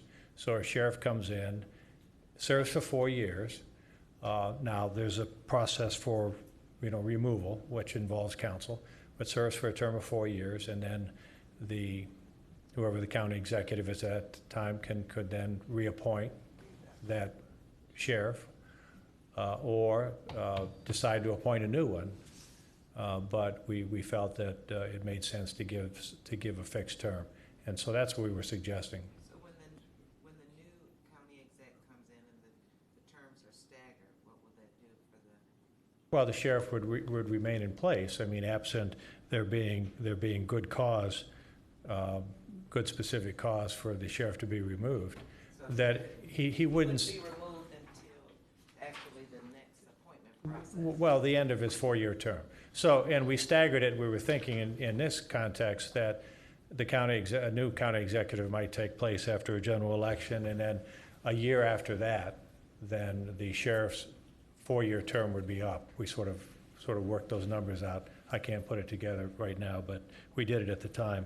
And we just thought that it provided some security to the position of sheriff, and it didn't necessarily mean that simply because there's a new county executive that the sheriff is automatically going to be replaced at that time. We thought it provided some continuity as well in the position. Right, and I would agree with that. I just think this language very well may provide for their, to get onto a site. It could provide very easily. I could see an example with the 2020 elections, not the 2014s, obviously. 2020s, where you could have an executive and sheriff's terms align, and it would be that way in perpetuity until we had a sheriff resign or leave office midterm. So I think I suppose that's definitely possible. Yeah, that could happen. Yeah, I think this language doesn't necessarily coincide with what your objective is. Now, let me ask this question. We have a current sheriff who's in office. We have a new executive. We know whomever that will be will come into play in January 1 of 2015. It's possible that that executive could replace the sheriff then for 1 year or less than 1 year. Yeah. Because in 2016, then the new sheriff would, a new sheriff, a different sheriff then would be. Well, or it could be the same one. Could be. Who would then be appointed for a 4-year term commencing then on January 1st, 2016. Wouldn't necessarily have to be a new one. It could be the same sheriff, but it could be a new one. Okay, all right. I just wanted, to bring that Mr. forward. Chairman, if I may, just a point of clarification. The executive election is 2014, 2018, and 2022. So 2020, there would be no. I'm sorry, you're right. You're correct. 2018, so it actually could happen. Okay, thank you for that. I'm personally in favor of this, except I think there's some language issue here on this, and I think I'm going to vote not to support this, but that an amendment be brought forward, not an amendment, but a council-sponsored resolution to amend the language to make it consistent with, I believe, your desire and the desire of the Charter Review Commission. So with that said, I'm not sure I don't see any other. Mr. Miller? Chuck, did you want? Chuck? Mr. Chairman, I agree with you about the language concerns as it appears that it was interpreted in 2 different ways by different people on the Charter Review Commission. And we're going to have to decide whether we're going to have set terms of 4 years or whether whenever someone comes in, regardless of how long the previous person was in, whether they be appointed for 4 years. And if we have set terms I think we should consider the idea that if someone is being nominated to fill an unexpired term of less than 2 years, that then they could be appointed to fill the unexpired term plus one additional term, which would provide the kind of independence that's intended. Thank you. Okay, that's fair, and that could be added in the council-sponsored resolution to, on this subject. Okay, I'll go ahead then, if there's any other discussion. Okay, hearing none, I'll go ahead, and we'll do this as we've done. I'll go ahead and make a motion to adopt resolution, to send resolution 2013-0146 to the council meeting on July 23rd with recommendation, second reading, recommendation that this item be placed on the ballot. Is there a second? Motion's a second by Mr. Gallagher. Will the clerk please call the roll, and a yes vote would be to place this item on the ballot? The way it's presented, correct. Placing this item on the ballot, Ms. Simon? No. Ms. Conley? No. Mr. Greenspan? No. Mr. Miller? No. Mr. Germana? I'm sorry. Mr. Gallagher? No. Ms. Conwell? No. Mr. Jones? No. Mr. Rogers? Oh, I'm sorry. The motion is defeated. Very good, thank you. I'll make a motion that resolution 2013-0146 be presented to council at the July 23rd meeting for second reading with the recommendation this item not be placed on the ballot. So a yes vote. Can I have a second? Second. I'm sorry, is there a second? Mr. Germana seconds. A yes vote would not place this on the ballot. Not placing the item on the ballot, Ms. Simon? Yes. Ms. Conley? Yes. Mr. Greenspan? Yes. Mr. Miller? Yes. Mr. Germana? Yes. Mr. Gallagher? Yes. Ms. Conwell? Yes. Mr. Jones? Yes. Motion carries. Very good, thank you, and I look to our staff. Very good. The final item on the agenda for this committee of the whole is resolution 2013-0147. The clerk will please read this into the record. Resolution number 2013-0147, a resolution providing for the submission to the electors of the County of Cuyahoga an amendment to Article 2, Section 2.0312, Powers and Duties, and Article 9, Sections 9.01 through 9.05, and to add Section 9.06, renaming the Human Resource Commission, clarifying its powers and duties, and establishing an office of the Director of Human Resources, and declaring the necessity that this resolution become immediately effective. Thank you, Mr. Chairman. This is the final amendment proposed by the Charter Review Commission. This amendment mostly affects Article 9 of the county charter and makes a number of revisions. The first is it renames the Human Resource Commission to the Personnel Review Commission. This was done to eliminate confusion that exists in certain areas where the Human Resource Commission was confused with the Human Resource Department, which is a member of the administration. And for clarity's sake and representing that the Human Resource Commission is an independent body that hears grievances and other complaints of classified employees, that the name change reflect the personnel similarity to the Personnel Review Board at the state level. This amendment also clarifies the appellate jurisdiction of the Personnel Review Commission in Section 9.02(1) and empowers the Personnel Review Commission to create rules, policies, and otherwise regulate countywide personnel matters as specified in Section 9.02. Section 9.05 allows the Personnel Review Commission to delegate duties to the Human Resource Department and establish regular reporting requirements. And an additional section to Article 9 of the Charter is Section 9.06, which establishes a human resource, an office of Director of Human Resources, which would be appointed by the county executive. It establishes qualifications, and this was a clerical error on my part. It was the intent and the vote of the Charter Review Commission that the Director of Human Resources be confirmed by council. This language was not reflected in this amendment. This potentially could be amended in the resolution proposed, but it might just be cleaner to propose it as a separate resolution if it were the intent of council to adopt it as is. I'm sorry, where are you, please? 9.06? Sorry, 9.06. Yes. I reviewed my notes and spoke with Chairman Akers on this, and it was approved by the Charter Review Commission that there be language in there requiring that the appointment of the director be confirmed by council.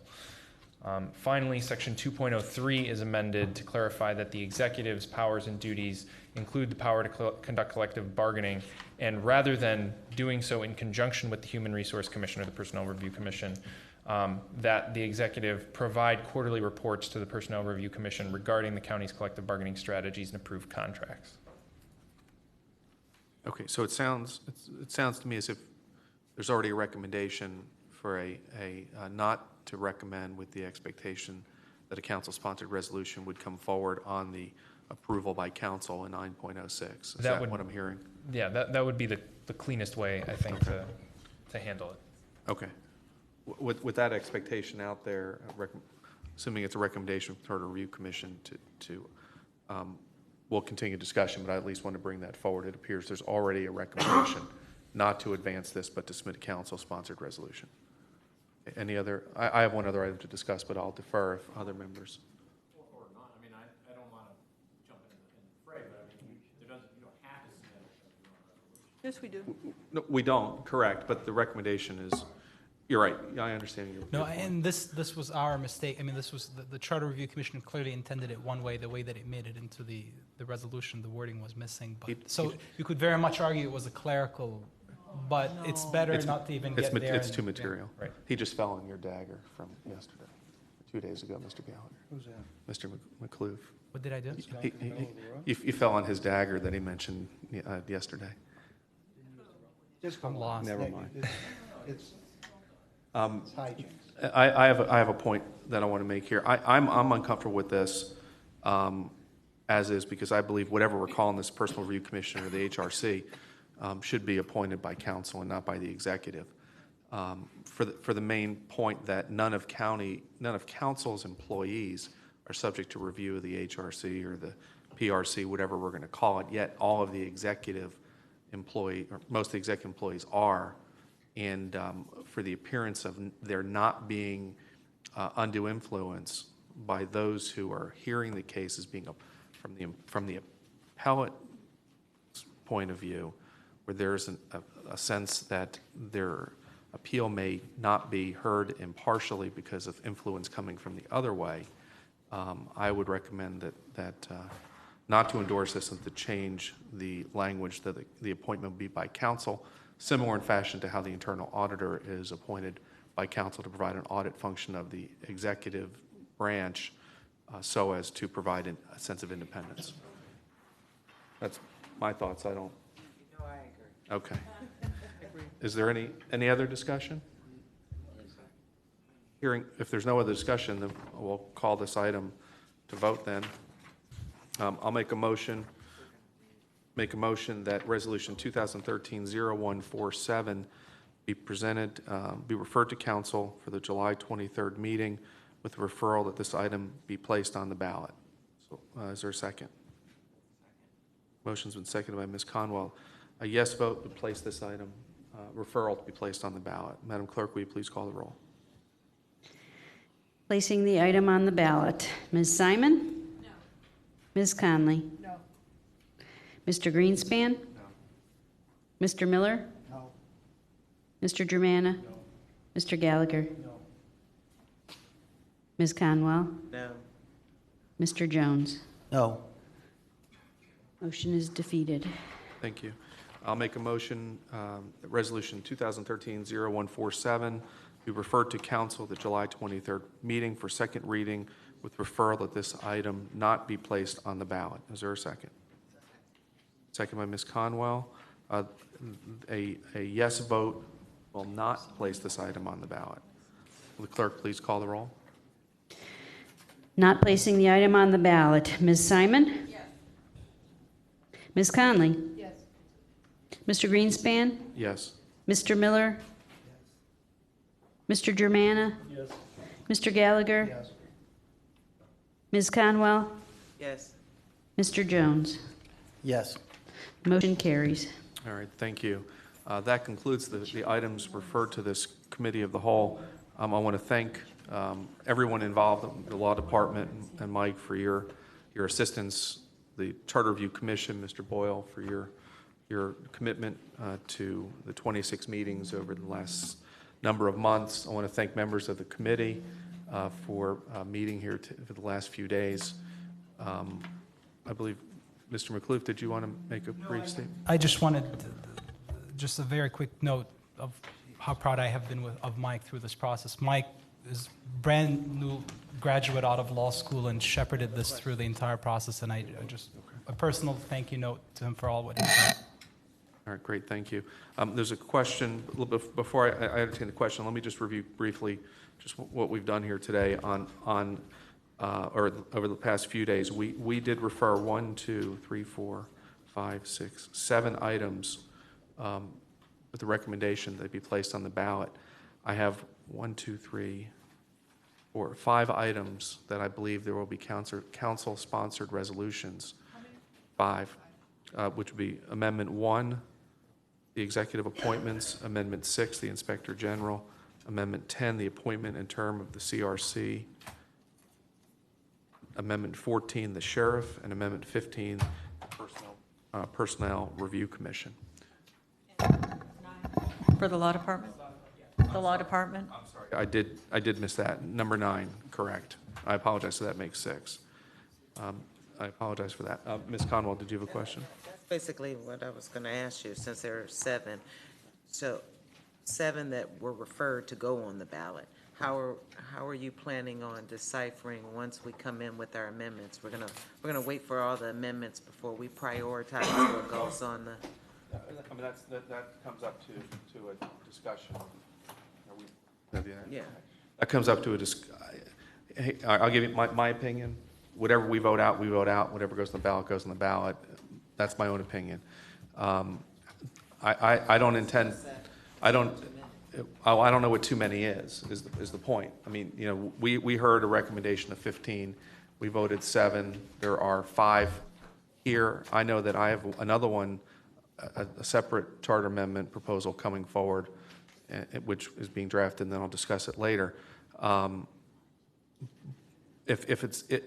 My feeling is, it is what it is. If however they get prioritized, I think we just prioritized them by voting for them. That's my own opinion on it. So, and we started having the discussion on Tuesday. I just want your suggestions, because when we go back and look at these, we know there's gonna, just in our mindset, because we know that there are gonna be amendments placed forward. So are we coming to a consensus that the things that have been referred to be put on the ballot go automatically on the ballot? Or are we going to really truly look at what's a priority? I mean, we started having that discussion on Tuesday and really didn't come to a consensus. I can tell you my opinion is, if we were to vote all 15, then all 15 would go on. That's just my opinion on that. And let the voters, the voters decide. I know there'll be a lot of issues on a lot of items on the ballot. We have municipal elections, we got municipal levies, we got some county, we have our county levy that may appear as it's moving forward, metro parks, there are other things on the ballot. So, the ballot will be what it is. The ballot at the end of the day will be no longer shorter as far as voting items are concerned than if it was a gubernatorial or presidential election. So, that's just my opinion. Any other discussions or comments? So everybody feels that way, whatever gets voted all goes on the. Well, I think that once you get the list of items, then you'll be able, individual council members could prioritize in their own mind that if they decide they think it should only be 4 or 5, that's the decision each person can make on their own. Correct. But I think that we need to get them all. I'm a paper, I got to have it laid out in front of me. So. Right. So the process is, these are now on for second reading. The amendments will be on the same agenda for the council-sponsored resolution amendments will be on the same agenda on the 23rd. Then we're going to, Council President will have to come back and have a committee You meeting. bring of your the whole. lunch and all that, because it's going to be a long meeting. We'll have to have a committee of the whole to go through those items as well. And then we'll go through the process again with those items. Okay, very good. If there's no other, is there, just following, moving along the agenda itself, is there any miscellaneous business I believe I just went through? Any other public comment? I just wanted to, Mr. Chair, ask Mr. McLaughlin, I believe you were here all 3 days, and I hope you're happy with how it turned out.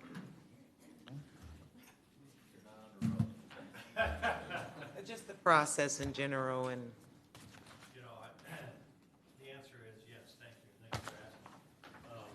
You know, I made the comment a number of times as we, the Charter Review Commission debated these points, that, I mean, ultimately, it's going to be up to you, the council, and you're elected by the people. So it's your decision. That's what you were elected to do. And I felt that we, the members of the Charter Review Commission, and I give great credit to all of the members of the commission, whether we were from the west side or the east side, I don't think it made any difference.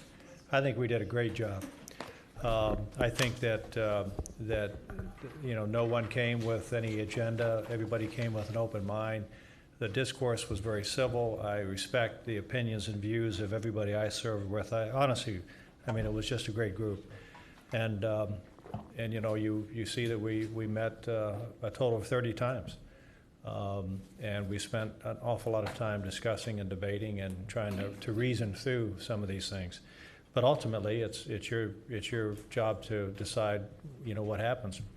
And so, yes, I am satisfied. I did comment once or twice over the last couple of days. It's a little bit like watching sausage get made, to be honest with you. But I congratulate you, and I appreciate the fact that you gave us a fair hearing on our points. And so, you know, good luck the rest of the way. Great. Well, thank you, and thank you, and thank the commission. Hearing no other business, then I will conclude this meeting, and we are adjourned at 4:26.